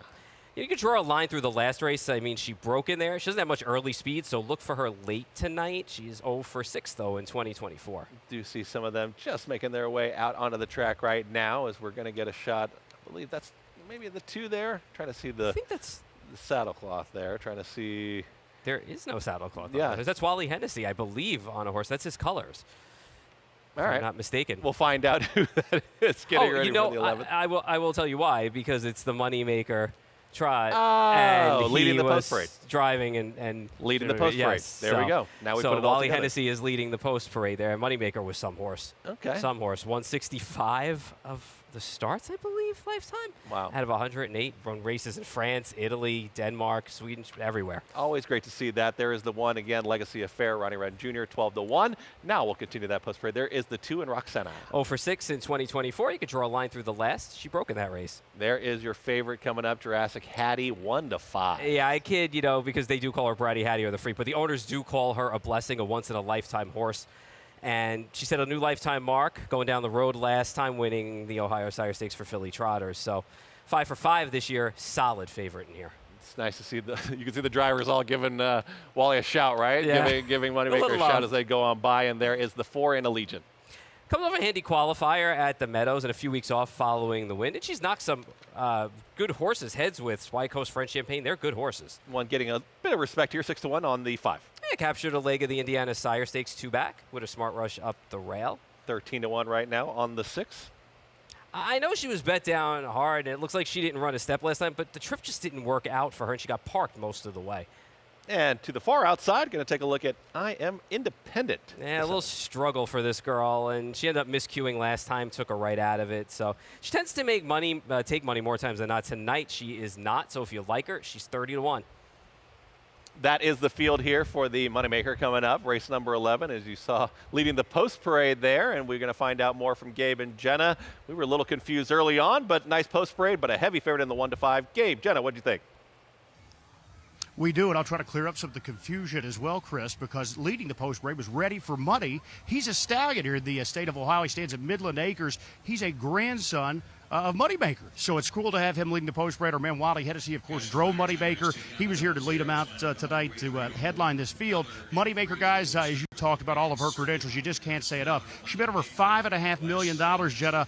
She retired in the fall of 2000. When she retired, guys, she was the richest race mare of all time, thoroughbred or standardbred. So she has some big-time credentials. She's been passed, obviously, by Zenyatta and some others. But Moni Maker, first time hosting it here at Scioto Downs. You just can't say enough good things, Jetta. Yeah, no, and we had to connections. Christina and Jimmy Tactor and Wally Hennessy all signing autographs earlier, so it's nice for them to be involved in our first time having the Money Maker here at Scioto Downs. So hats off to them, and hopefully we can put this field of 7 in play. All right, let's get down to business. 100,000 on the lot as we are nearing post time. 2-5 favorite. You had a Jurassic Hattie. Now, a lot of times in these Grand Circuit stakes, you see horses from all over. This one's right here from the state of Ohio. She's never raced out of Ohio. She has 9 wins in 3 seconds and 12 starts. A homebred for our man Jerry Welch of Waterford, Ohio. He breeds 4 mares a year. He came up with a killer here, Jurassic Hattie. She's 2-5. She's already made over $250,000. She was lucky enough to get a spot last year in that Next Generation and win that, and she was just staked to the Buckeye Stallion Series. This year, she's in all the big dances in Ohio, the Ohio Sire Stakes. She's looking for win number 7 in a row. All right, that's a look here. Big favorite, Jurassic Hattie. We'll see if she can step up and get it done. Barry Vickroy upstairs. He's got the call of the $100,000 Money Maker here at Scioto Downs. Allegiant, Skyway Page, Pizzelle, and on the outside, I Am Independent. Field of 7 to kick off. A $1 pick 3. They're at the post, and here they go.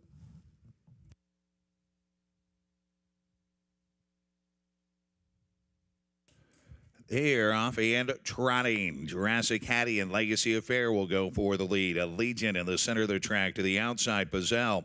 Away 5th is Skyway Page. 6 into the turn. Roxanne and the early trailers. I Am Independent as they make their way around the turn and head to the quarter. Jurassic Hattie, the heavy 1-5 favorite, has made the lead. Legacy Affair to secure the pocket. Allegiant will tuck in 3rd. Pizzelle is there 4th, followed by Skyway Page, Roxana, and at the back, I Am Independent.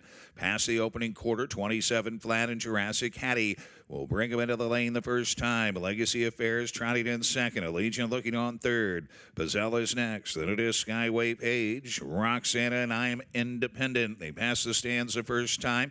Tracking the heavy 1-5 favorite Jurassic Hattie. At the back of the pack, I Am Independent has jumped it off. Headed around the clubhouse turn on over to the half. Jurassic Hattie showing the way, setting the tempo, and having her way on the lead. She puts the half up, just 56-2, 29-2 in the second split.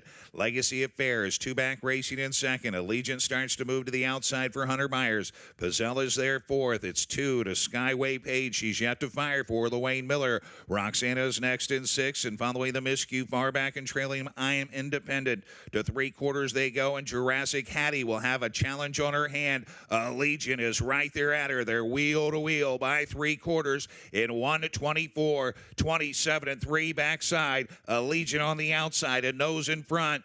Jurassic Hattie inside, she won't give way. It's 2 back to Legacy Affairs. She's 3rd, outside 4th. Pizzelle into the stretch. Jurassic Hattie inside, battles back. Allegiant won't go away. She'll take a short lead as they drive for the wire. It's Allegiant to win the Money Maker. Allegiant in a photo for place in 152-1. And Allegiant does get the job done, and you were talking about as they turned for home there, and you were feeling like the 4, if she cornered well, she was going to win. Yeah, and you can't take anything away from Jurassic Hattie, who went out to set the pace and just kind of got a little short late, but give it to Hunter Myers, came first over and pulled and really came with a horse who is no slouch. I mean, this horse has run against some good horses like Spy Coast and French Champagne this year and really drew well to sit a good trip, survey to see what was going on in front, and then make that move. So hats off, because knocked off a really good horse in Jurassic Hattie. Did look like Jurassic Hattie held on for the place, but Jurassic Hattie just got to the lead and kind of just looked like she was moving right along, was coasting along, but she did get caught. Yeah, I mean, she got a 29-2 breather in the second quarter. I mean, it was still a little quick half there in 56-2, and they did throw down in that third quarter as well. They went a little fast there, but she's a good horse, and she'll still have her day and be back in the winner's circle. I'm sure we'll see her back. Her winning streak does end. It's been a night of winning streaks. We've seen a lot of them on the line, and some of them continue to hold and some go down. And it's been a story of winning streaks. And we'll talk about some more winning streaks coming up when we do come back. We're going to talk about that 5th straight win on the line. We're going to talk about Spirit of St. Louis in the Hudson Valley. Talk about some thoroughbreds when we come back on America's Day at the Races. My grandfather instilled in me that there's no such thing as luck. He said luck is where hard work meets opportunity.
And there we see Allegiant getting the job done back here on America's Day at the Races over there at Scioto Downs. Nice purse of $100,000 and beat the heavy favorite in the 3 in Jurassic Hattie. Yeah, tripped out nicely and got the job done in a pretty good time tonight, too. And you take a look right here. I mean, they threw down in that third quarter. He took it to Jurassic Hattie in there. And credit to Hunter Myers for seeing what was developing in front and making that first overbid and just continuing that run with a horse who I've said before has run against better horses this year. So I'm not shocked by the result, to be honest, because this horse has done well earlier this year. Let's find out more from those winning connections. Send it over to Jenna Otten once again at Scioto with the winners, Allegiant, the 4.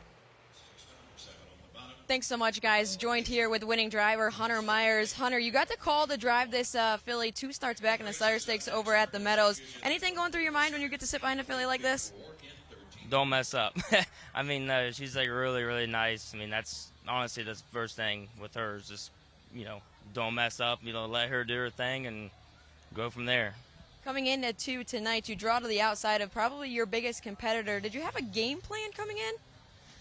Yeah, no, but we all know you can have a game plan, and then as soon as the wings fold, it's totally changed. So I mean, I had a plan, maybe sit behind, the 3, but it kind of changed, and I was put, sitting third. So a big second quarter breather for Jurassic Hattie, 29-2, and you sat in the 3-hold. Any concerns that you'd have to sprint that big back half? Yeah, a little bit, but like I said, I knew, she. Courier knives, and I qualified her really, really good last quarter. So I knew she was up for the task. So Allegiant, the 3-year-old filly by Tactical Landing, takes the Moni Maker here at Scioto Downs. Congratulations, Hunter. Thanks for joining us. Thank you very much, Jenna. Thank you very much to Hunter Myers there. He wasn't exuding it, but they were confident. You could kind of tell in the things he was saying. We talk about it all the time on the thoroughbred side. It's the same for drivers with standardbreds. Sometimes you just don't want to get in their way. Just let them do their thing. Let them take you where they need to take you. And in this case, Hunter Myers did just that. So sometimes the best laid plans, they might blow up, but it all worked out in the end. Great advice there. Don't mess up. That's the key. We got 4-year-olds going that 1-mile pace, $230,000 coming up as we get back over to the Meadowlands. And it's going to be race number 10 coming up. And a full field of 10, and favoritism right now is going towards the outside in the 9, Ken Hanover. Legitimate favorite in here, 9-5, maybe a little bit short. I think this is a more wide open board than it's actually showing. Let's take a look at the field here as we get set for Graduate Series. Another final here, and there is the 1 hunting the last dollar. He's gone off favorite in both legs of this series and failed each time, so it's kind of hard to endorse a horse here on the win end now that just hasn't found that second gear late. Andrew McCarthy is going to be driving the number 2 in Redwood Hanover. 0 for 6 in 2024 with only 1 second place effort on the fringes usually against these groups. There, coming up will be the 3, a big number there, 21-1 as I just say that, and 7 colors. Favorite 2 starts back and made the top, gave way late. Last time out, just didn't seem to have any punch at all. The 4 is going to be Sea Fire off of a 6 last time. 2 starts back was all right. I had to kind of navigate a bit of traffic and split horses to get that second. Got bet down in the next start, went first over, and the race kind of fell apart. Another mid-range price in the 5, and Coach Stefanos. Heavy favorite last time, made the pace, and it was swift, and he paid for it. That whole race incinerated last time out. Maybe a beaten favorite angle there. Taking a look at the number 6 here at 7-1. Yeah, Fukafalis, and we've seen him if you've watched our shows before, and his last 3 starts have been more like the Fukafalis we saw last year. Another mid-range price there in the 7, no control. Perfect trip in the pocket, sprung that upset 2 back, bet down last time out, sat third. We'll see what happens tonight with the first over move. Next up is the 8, Act Fast. Talk about getting a perfect cover trip in the race that fell apart that we talked about, 23-1. Lifetime market. It was the fastest mile of the year, equaling it at the Meadowlands. Current favorite right now, the 9, and 9-5, Ken Hanover. Better post-aggressive handling from Dave Miller did the trick last time 2 starts back. I know he was the heavy favorite in the Brower Memorial, but you got to remember it was against older horses. Gets back with his age level this time out. And the outside, number 10, Christchurch. Be interesting to see if he's going to blast out from there. You have to go back to May for his last win at an Open at Hoosier. And he's capable on his best because we've seen him last year, too, run big races. Draw makes it a little bit tough, though, for him tonight. $230,000 purse. Looks like a wide open field outside of the 9, and Ken Hanover. Jessica Otten, she's there at Meadowlands. Jessica, what do you think coming up here in today's 10th as we take a look at some of these ready to go in this 1-mile pace?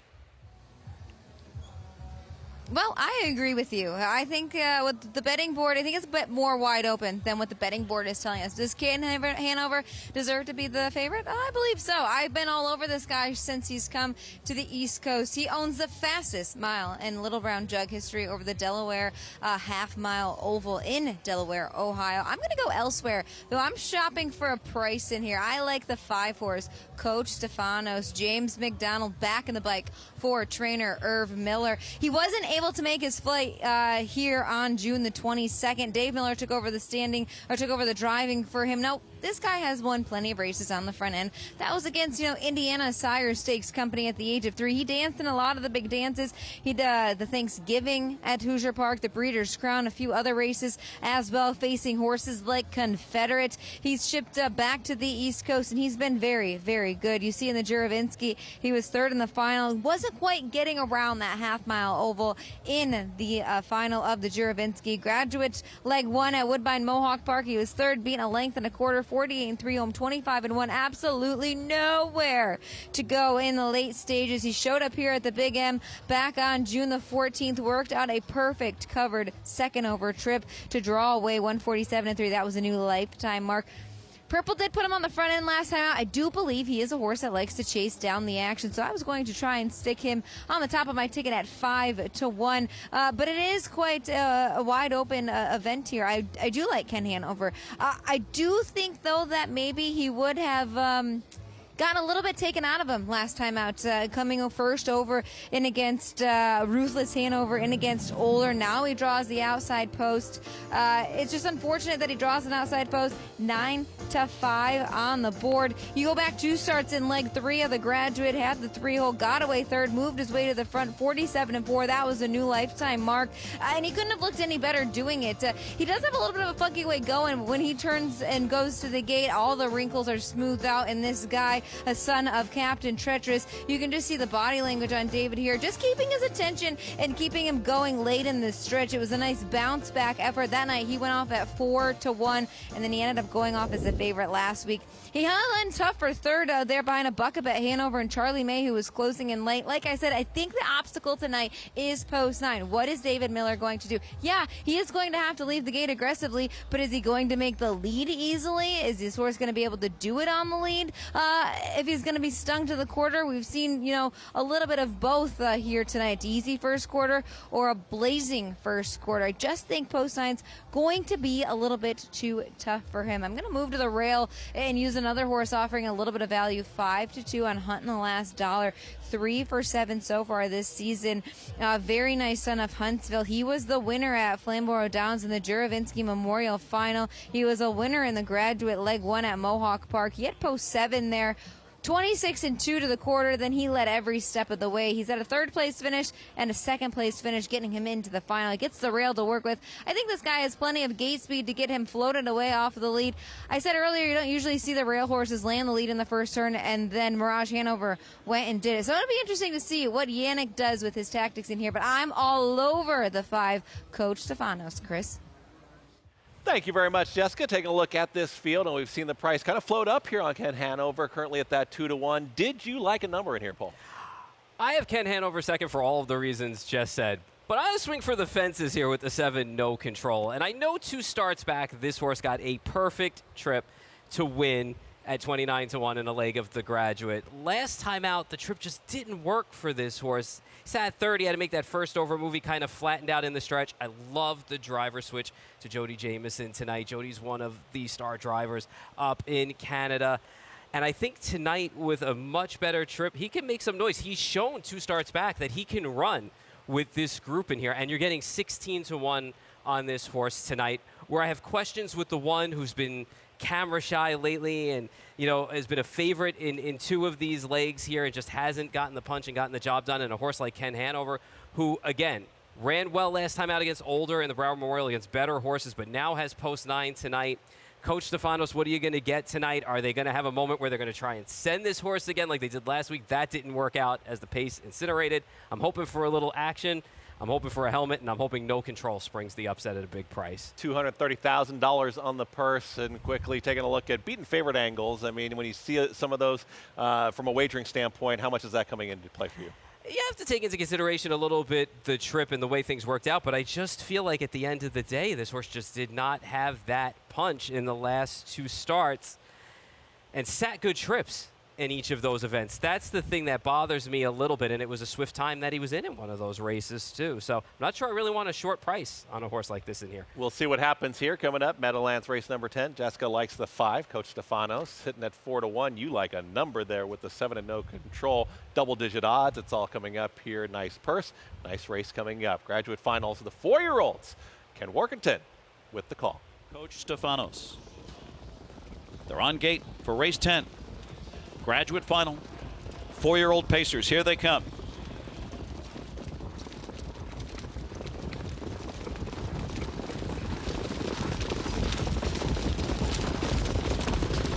They're off. No Control sticks his head out there with Ken Hanover blasting off on the outside. Hunton, the last dollar with speed on the rail. Redwood Hanover gets away 4th as they jostle around the first turn. 7 Colors is 5th. Sweeping up around him is Vucophalis flashing some speed. And then comes Seafire at the rear of the field. Seafire is followed on the inside by Coach Stefanos, and then it's Act Fast, and the early trailer is Christ Church. First quarter 26-3. It was snappy, and it's Vucophalis and Jordan Stratton to take over after 3/8. Ken Hanover now pockets up second. No Control tracking third. Hunton, the last dollar, is 4th, and Redwood Hanover is 5th. 7 Colors is 6th. Seafire is 7th. And then it's Coach Stefanos 8th on the outside. Act Fast shoots through on the inside, and gapped at the back is Christ Church, and they're halfway home in the graduate final. Ken Hanover taking over 54 for the half. Ken Hanover now in front. Vucophalis is second.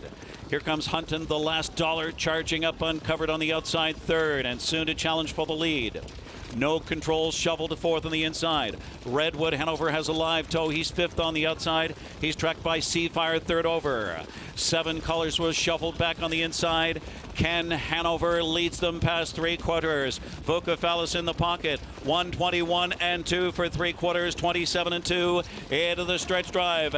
It's Ken Hanover ripping out of the pocket. Vucophalis looking for the upset. Vucophalis, Ken Hanover. Vucophalis strikes the lead. In between horses, Hunton, the last dollar, angles free. 7 Colors raging on the inside. It's Vucophalis almost there. Vucophalis in the graduate, then No Control. And then it was Act Fast and Seafire. Vucophalis 147-3. Vucophalis gets the job done there, pulling off that upset. And Paul, you were rolling there late as well as you had the 7 well within range. Yeah, it was a little unfortunate that I ended up 3rd again after all of the early action, because at the end of the day I got locked in a little bit, but a great drive by Jody Jamieson on No Control. But I got to give it to Vucophalis. Jordan Stratton off of No Control onto Vucophalis, who he's been driving, and this looked like the Vucophalis of old that we saw last year. Put in a nice effort here, and you know what? Ken Hanover did blast out, had a retake, got back to the top. Vucophalis had a nice trip and was able to close the door at the end of the day. Nice run from the 6 and the 7 in here. Does seem like you could take a look at quite a few of the trips in there and see who ended up getting the right type of setup and who found the right lane to basically come after some of those leaders. And you could have named a few of them possibly on the win end. Yeah, there was a couple of no-shows either. I mean, you know, Coach Stefanos ended up way back. 7 Colors got shuffled back as well. Seafire as well ended up with a bit of a trip in there too, but I was happy with the run I got from No Control, and I'm happy to see Vucophalis get back on the right track as well, because he was a good horse last year. Yeah, we got some value there, saw some prices, almost got that big long shot home there in No Control. We've got plenty more still coming up when we come back here on America's Day at the Races. Vucophalis gets it done there at the Meadowlands.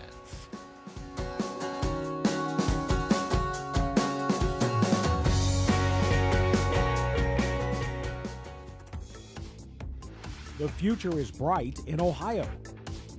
Ohio Sire Stakes, Buckeye Stallion Series, 66 county and independent fairs. Whether it's the Ohio Sire Stakes, the Buckeye Stallion Series, or the county fairs, Ohio has a place for your racehorse. This year, Ohio breds are racing for nearly $23 million in stakes purses. Be part of the winning. Breed, buy, race, win in Ohio. Experience the adrenaline-pumping, suspense-filled action of the Sport of Kings no matter where you are with Naira Bets. It's fast, easy, and secure. Download the app today and start winning with our lucrative weekly promotions, thrilling handicapping contests, and a one-of-a-kind VIP rewards program. Don't just watch horse racing, be a part of the action with Naira Bets.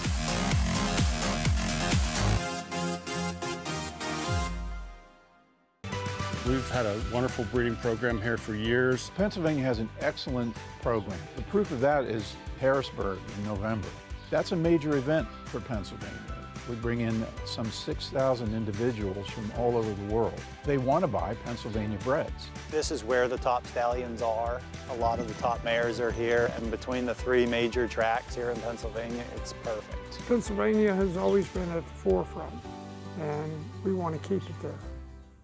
The nation's #1 Horses of Racing Age sale. Over the last decade, this sale has produced earners of more than $88 million. Top grads include recent graded stakes winners Newgrange and Fort Washington, Grade 1 winners Atone and Stiletto Boy, and Breeders' Cup champion Wavell Avenue. Fasig-Tipton July selected Horses of Racing Age, July 8th in Lexington, Kentucky. Where will you be? We had a race a couple of years ago, Pompano Park. Pete had a horse 20 lengths the best. He won the race by a neck. Tonight, I get even.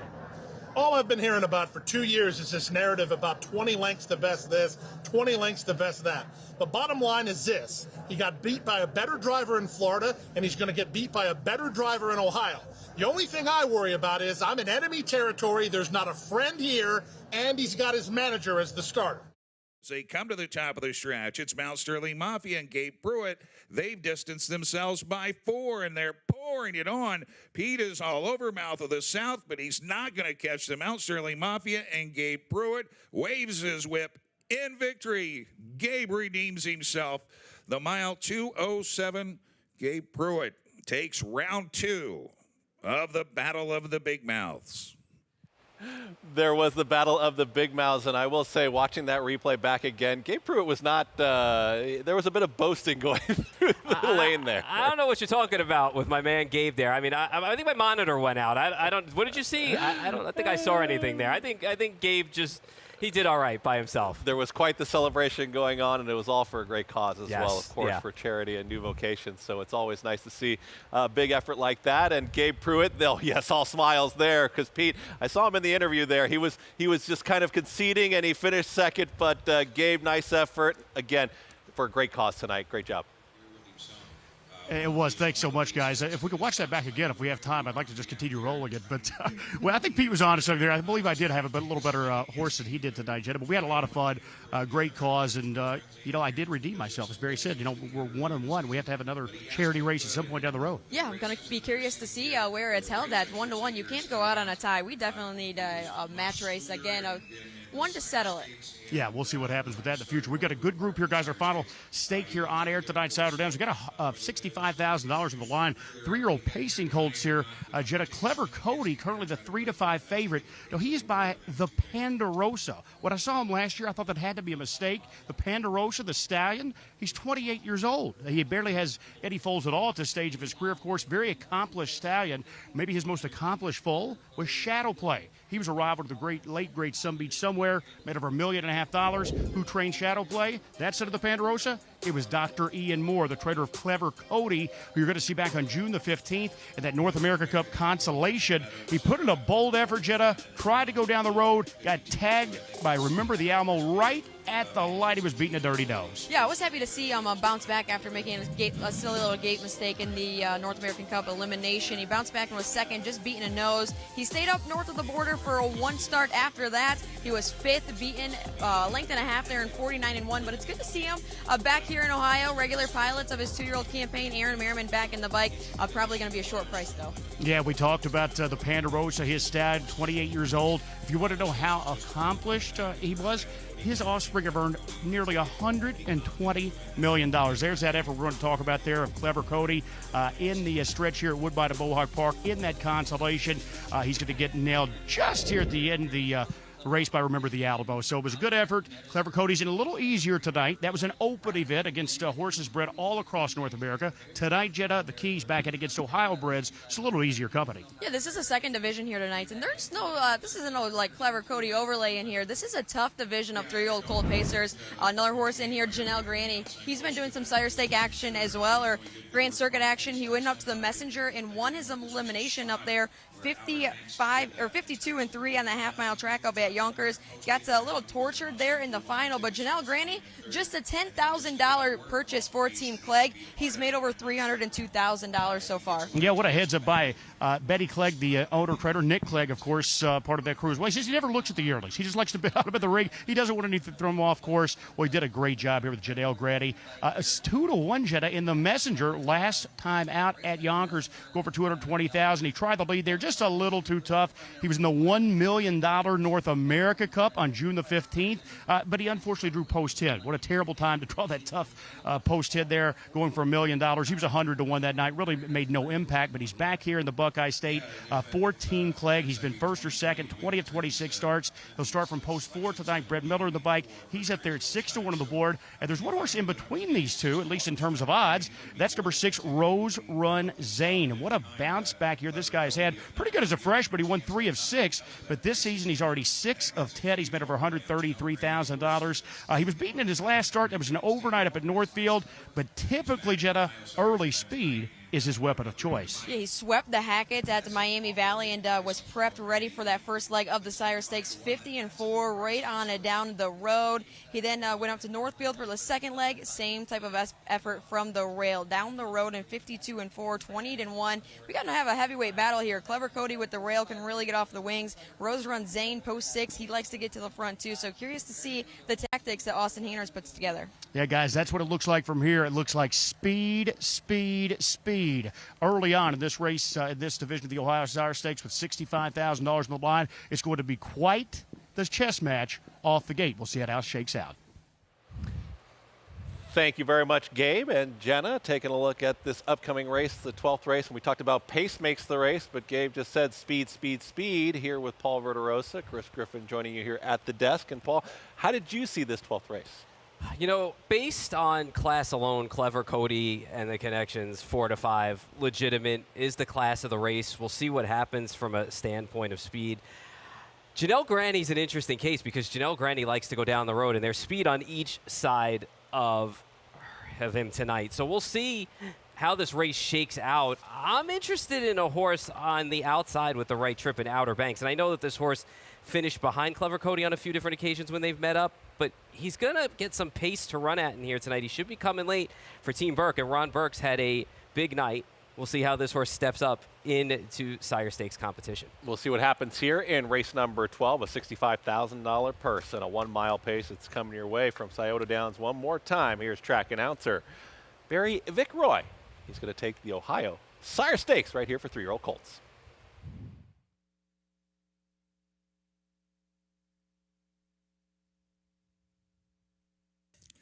Ohio Sire Stake, 3-year-old Colton Gelding Pacers, 12th race from Scioto Downs, a field of 8. They'll kick off the late pick 4. Gate swings into the back stretch, and here they go.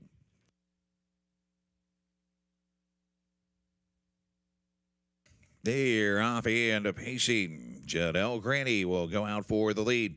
To the inside, Clever Cody. Center of the track, Rose Run Zane. Far outside, Outer Banks will circle up and march right to the top. Away 5th is down by the Dance Club, followed by Houday Nation. Next is Rock the Hill, and the early trailer is Drinking My Baby Goodbye. As they make their way around the turn on over to the quarter, it's Outer Banks with the lead. Rose Run Zane continuing to march on the outside. Inside, Janelle Granny. Clever Cody is out and moving before the quarter, 26-3. They scramble into the stretch the first time. Let's race them. Rose Run Zane makes his way, crosses over, but Clever Cody moves up and he'll take over. So Outer Banks is kicked back third to the inside, fourth Janelle Granny. Down by the Dance Club is 5th, followed by Houday Nation. Next is Rock the Hill, and the trailer is Drinking My Baby Goodbye. On over to the half they go. Clever Cody, after an early march, has the lead and puts the half on the board, 54-3. lead. 28 flat second quarter. Rose Runzane racing in second. Their third is Outer Banks. Fourth is Janelle Granny down by the Dance Club. Comes to the outside. He comes first up from fifth. Out to follow his cover is Rock the Hill to the inside, staying in at the rail. Houday Nation in the trailer, drinking my baby to goodbye to 3/4. Clever Cody has the lead. As they drive to 3/4 up on the outside, here comes Outer Banks. Rose Runzane, the pocket sitter. Down by the Dance Club is now fourth, now fifth. Janelle Granny, 1:23.1. Pace of the final turn. Clever Cody still with the lead. Just a neck as Outer Banks is trying to close in. Inside, Rose Runzane. He'll wait for Racing Room. 3 wide, Rock the Hill. Down by the Dance Club, looking for Racing Room. Passing lane, Janelle Granny. Into the stretches. Clever Cody with the lead. He digs in from the challenge. Rock the Hill, closing late. Clever Cody hangs on to win it from Rock the Hill, Outer Banks, and Rose Runzane, 150-2. Aaron Merriman and Clever Cody getting the job done there, and speed holds up as it looked like the 8 was ready to come to the outside, but holds on. Yeah, I was surprised. Outer Banks, Ronnie Wrench showing aggression, trying to get to the top. Had a little give and go with Rose Runzane, and then the next move was the winning move by Aaron Merriman with Clever Cody, who was just too much class for these horses tonight. Ran very well, too, and a nice effort by Rock the Hill, too, coming from way out of it to get up into the money. Yeah, taking a look at that Ohio Sire Stakes, and you see also Aaron Merriman. You can see him. He's taking a look. He knows somebody is coming up on the outside, and he knows the wire is getting there as well. Yeah, I think, at the end of the day, too, from that inside post, it gave Aaron Merriman some options. So when they saw that the race was unfolding in Outer Banks, shut the front door. Outer Banks hasn't really had that much speed before. So when they went, I guess Aaron Merriman decided, look, I'm on the best horse in the race. I'm on the favorite in the race. I'm not going to sit third here and play around, and got to the top with that third move. And as it turned out to be, the winning move at the end of the day.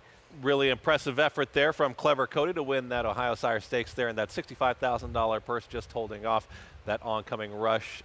But we've got more to talk about with Gabe and Jenna, because we saw some great racing action all throughout the night, and we saw that nice effort there from Clever Cody. Was that the most impressive effort that you guys did see this evening, outside of Gabe, of course, and winning the match race? But what did you guys think of the night overall there at Scioto?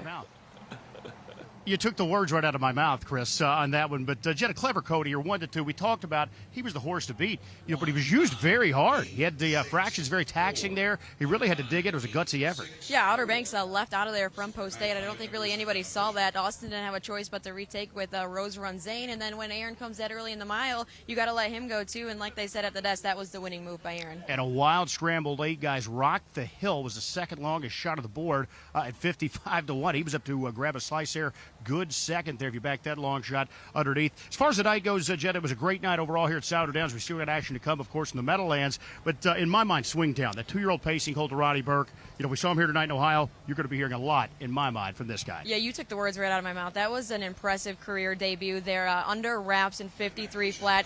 Chris popped him from the pocket just around the last turn there, and it was game over. He never even asked him to go. 53 flats. We will be hearing much more of him. I think that was the only horse tonight, guys, the one easier than I did in that match race we saw a little earlier against Speed ILO. That was awfully impressive with Swingtown. Thank you very much to Jenna Otten and, of course, Gabe Pruitt there, as those smiles get bigger. And Pete Aiello, he's just watching the racing action throughout the evening, and he's just reliving these moments. Yeah, I know. And it's funny, if you go back and watch that race as a whole, if you have a chance, Pete was talking a little bit of smack on the backside, bumping the helmet of Gabe, too. And Gabe just shook him off and turned him away, gave him the brush off. Doing a great job, always for a great cause and new vocations. And Swingtown, was that the most impressive effort you saw as well? Swingtown for me on the male side, and for the female side and the filly side, I'm going to go with Aunt Lily. I think Aunt Lily backed up that race from the Meadows and is now 2 for 2. So I think we're going to hear a lot of those 2-year-olds that we saw tonight. That wraps up our coverage there at Scioto Downs with Jenna Otten and Gabe Pruitt. You'll see them plenty throughout the season, and more from those nice horses we saw this evening. But we got break time coming up, and we still got some stuff going on at Meadowlands as well. We're talking about Bucephalus a little bit more here on America's Day at the Race. For over 50 years, Midland Acres has provided top-quality Ohio-bred colts and fillies. As a third-generation farm, we understand the importance of delivering well-cared-for and well-mannered yearlings. Get in the winner's circle with the yearlings by Fear the Dragon, Yankee Cruiser, Long Tom, Summa Cum Laude, Ready for Moni, and Bit of a Legend. See our yearlings at the Blooded Horse Sale August 27th and the Ohio Select Sale September 15th.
Back here on FS2, America's Day at the Races, the Statue of Liberty on 4th of July weekend. It's really been like half a week, really, here celebrating 4th of July, but great shot there at the Statue of Liberty.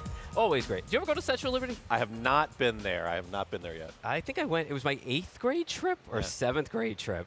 I was still on the West Coast at that time. Chris Griffin here with Paul Verderosa, talking about some of the racing action tomorrow, closing day at Belmont at the Big A, Hudson Valley. Nice stakes race there, and Spirit of St. Louis going to be your even money favorite. Yeah, and, you know, I mean, this race makes sense for this horse. I had read where Chad Brown said that he wanted to maybe try this horse in some graded stakes races, but when you look at this horse, I mean, he's so handy, and he can adapt to anything that's in front of him pace-wise, looking to run it to 5 in a row in here. And it's not like he hasn't faced the horses that he's going to be facing in here. And in City Man's case, he's just run fine off of layoffs. I know he's coming off the layoff in here. We'll see what he has to offer. And Jerry the Nipper, it's going to be interesting to see if he's going to have to deal with the horse that's directly outside of him early and then be able to hold off the one late. Small field, but a good field that's going to hook up in here. Riders race. Always great to see those races right here for the New York Breds, of course, right here at Belmont at the Big A, Hudson Valley. Tomorrow will be closing the day, but we got Scioto, that nice finish there, and we saw the favorite hang on, but you heard that a nice price in that exacta because you had your second longest shot in the field. Round out that exacta. Yeah, pace makes the race, as we talked about. A couple of lead changes early on. Clever Cody, obviously flashing all class, gets the job done, holds off a big price in Rock the Hill when the race fell apart. And Outer Banks, I thought, ran well considering that they gunned out with this horse, who really didn't show speed all that often and blasted from post 8, had to sit third and make a move. Yeah, if you have a 1-2 favorite, you definitely want to see that big number 55-1 there, round out your exact. We got another race still at Meadowlands to bring your way. We got race number 11 come up, scratching the 9 in Max Delights, and now down to a field of 8 as we get set to wrap up our coverage there at Meadowlands. Yeah, and a legitimate favorite in here in Oakwood Arden in here, we'll talk about in just a little bit. And they're only betting 2 horses right now in here. Taking a look at the one right now in Shazam Blue Chip. Finally broke through with a win back on June 18th, and Wire to Wire Fashions a price in here tonight. Solid name here. I had to say it a couple times, but taking a look at the 2 here at 17-1, who will be coming up on your screen there in just a minute. I mean, you could sing it if you want. Joe, Mickey, you're so fine. You know, you can sing along with it. This horse blew their mind last time out. Bad joke. All right. Yeah. Drop on the favorite. But we'll see how this race sets up. One would think it would be the same move, though, for this horse, mid-pack. See the 3 as well right next door there. The 10-1 shot, now 11-1 Chimichurri. Yeah, you know what? Almost got there against the 3 last time out. You know, storming home at 25-4. You know, both horses move up the class ladder that this race came out of. Better post this week, too, to launch from. 8-1 on the 4 command. Took the plunge for Team Burke, trying, oh my God, I just stuttered that, trying the Graduate Series last time out, but posted well. The class relief, oh my God, it's getting late. Class relief alone should help this horse. Yeah, and you want me to sing. 20-1 right now on the 5. Maybe it's better if I hadn't even sang in the first Big place. skewy at 20-1. Yeah, it comes over from Pocono and Plain Ridge. Decent form for this horse, facing a few drop downs in here too, so that won't make the task any easier. Andrew McCarthy's going to be driving your favorite here at 8-5. You know what? Came into that Gold Cup effort really doing well. Was on a 3-race winning streak. Took money in there. Trip just didn't work out from post 8. This is a level where this horse has had success before. Feels a little salty, though, but he's 7 for 9 this year. 2 horses taking all the action right now. 7, it's my show. You know, it's funny. This horse shows speed early in his miles, but I thought his last start was impressive because he got shuffled back and came back again to finish second. And the 8 is going to be Stonebridge Helios. You know, put in several qualifiers before making that debut last week in the Brower Memorial. It did really no running in there, but I think is going to be tighter for that tonight. Gets Dexter in the bike, but saddled with the outside post. There is the field here for today's 11th race, and Jessica's going to be joining us. And Jessica, you talked about that win in New Jersey. We saw Vukafalis get a very popular win there at East Rutherford in New Jersey. And, of course, we're taking a look at this 11th race with some favorites in there, so a lot to kind of unpack here over at Meadowlands. You know, we called it in the Graduate Pace final, wide open event in there. Really cool to see Vukafalis and his connections get the job done. That was our late great friend Dave Brower's favorite horse, so really cool to see him get a nice signature win under his belt in his 4-year-old season. Race 11, it's an overnight event. We got plenty of horses prepping for what could be a really nice open pace next week in the William Houghton Memorial on Meadowlands Pace Night. Oakwood Arden, what a sensation he's been since coming to the U.S. from overseas. Yes, he was beaten in his last start out in the Gold Cup at Gold Cup at Mohawk, tongue twister there, but he was parked every step of the way, just simply too far to come at the end of the mile. He paced in 48, home 25-4. He's got a wicked turn of foot from coming off of the pace. You don't see a ton of ones on the program page earlier on in the mile. He loves to chase down the traffic. He just has to stay close to the action. It's My Show took a really nice step in the right direction last time out. Here's your 3-2 favorite right now, Oakwood Arden. It's My Show. I think they're going to be 1-2 here in race 11, guys. Thank you very much, Jessica, as they're getting set to go here in race number 11. Final thoughts, Paul? I'm going to go with Oakwood Arden, the sixth in here. I agree with Jessica. He's a totally different horse, but he's got someone to chase down. And I think tonight the trip's going to work out a lot better than it did in the Gold Cup. We'll see what happens here. Race number 11, Meadowlands. Ken Workington one more time with the call. 7, It's My Show. 2-1 on 6, Oakwood Arden. Scratch 9, Max Delight 6. Field of 8, on gate, race 11. Here they come.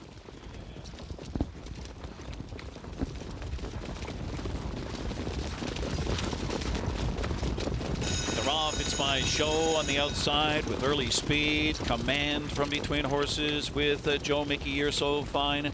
Chimichurri's into the mix, into the top 4 as they are 3-4 wide around that first turn.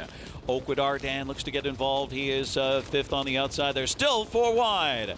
And on the inside, settling in his Big Skewy at the rear of the field. Underway is Stonebridge Helios. Early trailer, Shazam Blue Chip. Blazing opening quarter of 26 flat.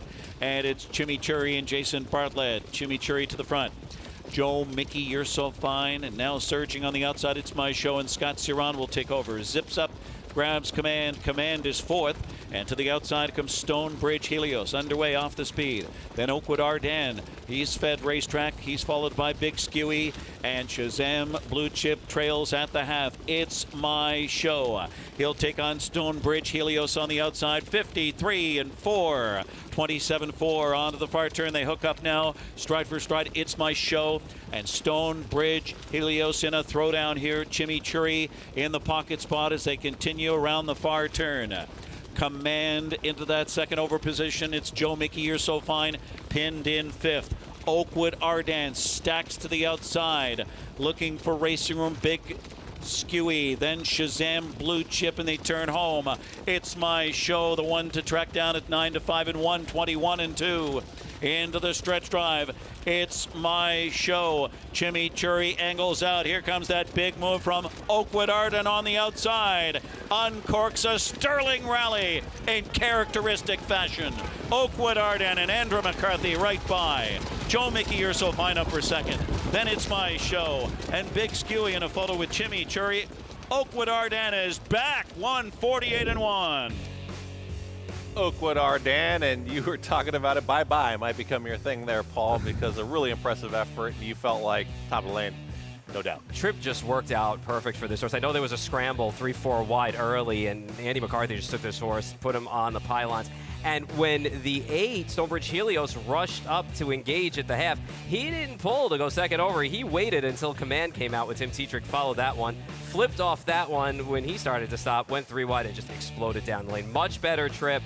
This is more what this horse is like and has been like previously, and this sets this horse up well for stakes action. Pretty rare to see moves like this, to be able to see him swing out like that and be able to circle the field. No, the better ones can actually get that job done, especially if the trip is right. And hands off to Andrew McCarthy, who knows this horse well, drives this horse all the time, so he knows the ins and outs, and he knows what he can do with a horse like this.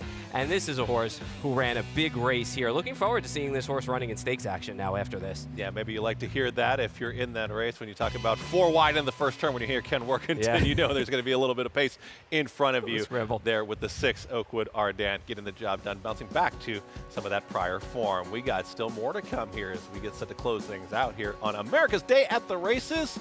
The 6 got the job done.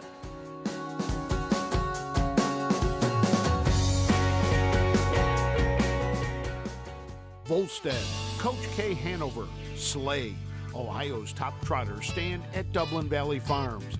Volstead's offspring include Sugar Instead, the 2023 Ohio 2-year-old trotting filly of the year, and 2024 Ohio Sire Stakes winner Jurassic Hattie. Coach K Hanover, the son of world record holder Walner, and Slay, the son of Chapter 7, standing his first season at Dublin Valley Farms. For centuries, the bond between horse and human has been forged in trust and hands-on care. Now the sport of thoroughbred racing is combining those timeless traditions with cutting-edge technology to raise our standards of equine safety to the highest level. Wearable biometric devices measure subtle changes in a horse's stride to help optimize safety and performance. State-of-the-art imaging technology helps pinpoint areas of potential concern for early intervention by expert veterinarians. And the sport's new independent regulator, the Horse Racing Integrity and Safety Authority, is using AI and enhanced data modeling to help prevent injury. Quarter mile was a quick one. From sunrise to sunset, there's an ecosystem of trust and care and a commitment to well-being. So win or lose, it's safety that runs first. To learn more, visit safetyrunsfirst.com. Racetrack Television Network brings you every race, from every track, on every screen, every day. With monthly packages starting as low as $5, RTN gives you great value and access to more live HD streaming and race replays than anyone. Visit RTN.tv today to sign up and watch on almost any device, including Roku and Amazon Fire. RTN has packages that start at $5 per month.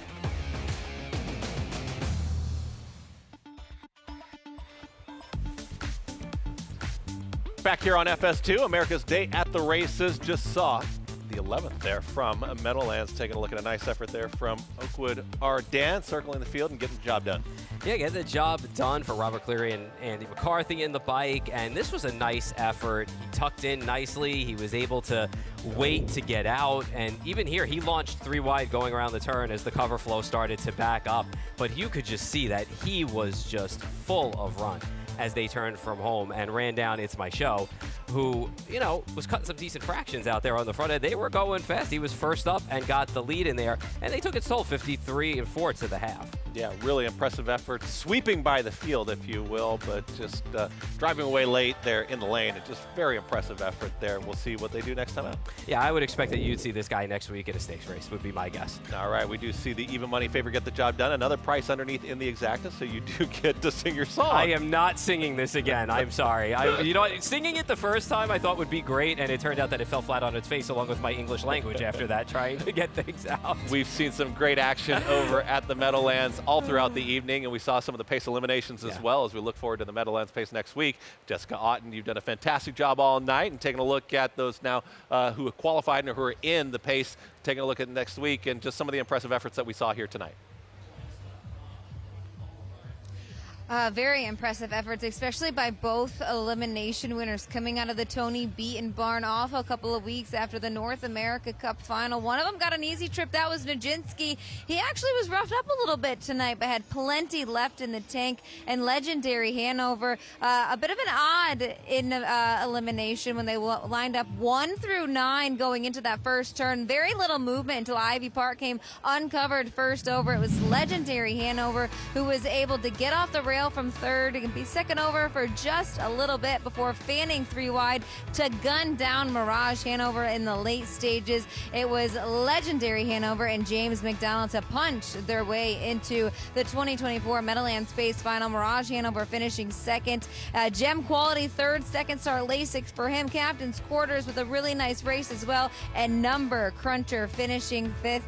Really looking forward to seeing where those guys draw in the Meadowlands Space Final. Of course, we'll find out Tuesday who will start from where. And in that second elimination, there was plenty of action, plenty of lead changes, especially going up the backside. Captain Luke Glasson from post 8 in that first quarter. Then he ended up getting shuffled there. It was Njinsky who was able to powerhouse home in 1:47.3, new lifetime mark there. Holding off and fending off Fun Time Bayama, who never saw a pylon for Dexter Dunn, and the new connections of Andrew Harris. Captain Albano got a little bit steppy there late in the lane. lane. He was third. Captain Luke came flying in between rivals to get up for fourth. And it's Saturday night, and Andy McCarthy on the outside to hit the fifth spot. They all 10 stamp their way into the Meadowlands Space Final next weekend. Looking forward to a really great night next weekend. Of course, we'll have the Stanley Dancer Memorial. Will we see Carl and TCI meet up? It will be very interesting to see Highland Kismet as well, back for, I guess, down from Canada. He'll make his U.S. debut on top of older pacers in the Dorothy Houghton and the William Houghton Memorial. The newly named Jerry Silverman for the 3-year-old pacing fillies, and plenty more. I'm so excited for next Saturday night here at the Big M. Plus, there's a burger battle going on. I'm really looking forward to it, guys. Thank you very much, Jessica Otten there at Meadowlands. It's so many things going on, and take a look at the pace finalists for July 13th. Yeah, I mean, looking at this list, you assume, I mean, first of all, if you're Anthony Beaton, you've got to be a happy camper because you have the 2 winners. But, I mean, Njinsky is the horse to beat. He took heat tonight, and he still went strong. I'm still a Captain Albano fan. He just needs that clean trip in there, and I hope he can get it next week because I think he's going to be a little bit of a price. Yeah, you heard from Jessica. You have the draw coming up on Tuesday. We'll find out what's going on, and that next show is going to be tomorrow, right here, Belmont at the Big A, 12:30 to 5:30. Check your local listings for that closing day here. And then next week, of course, take a look at the Meadowlands Pace. Yep, can't wait to be there. We will be there 8 p.m. Saratoga will be there on the desk. We'll see you guys next time here on America's Day at the Races.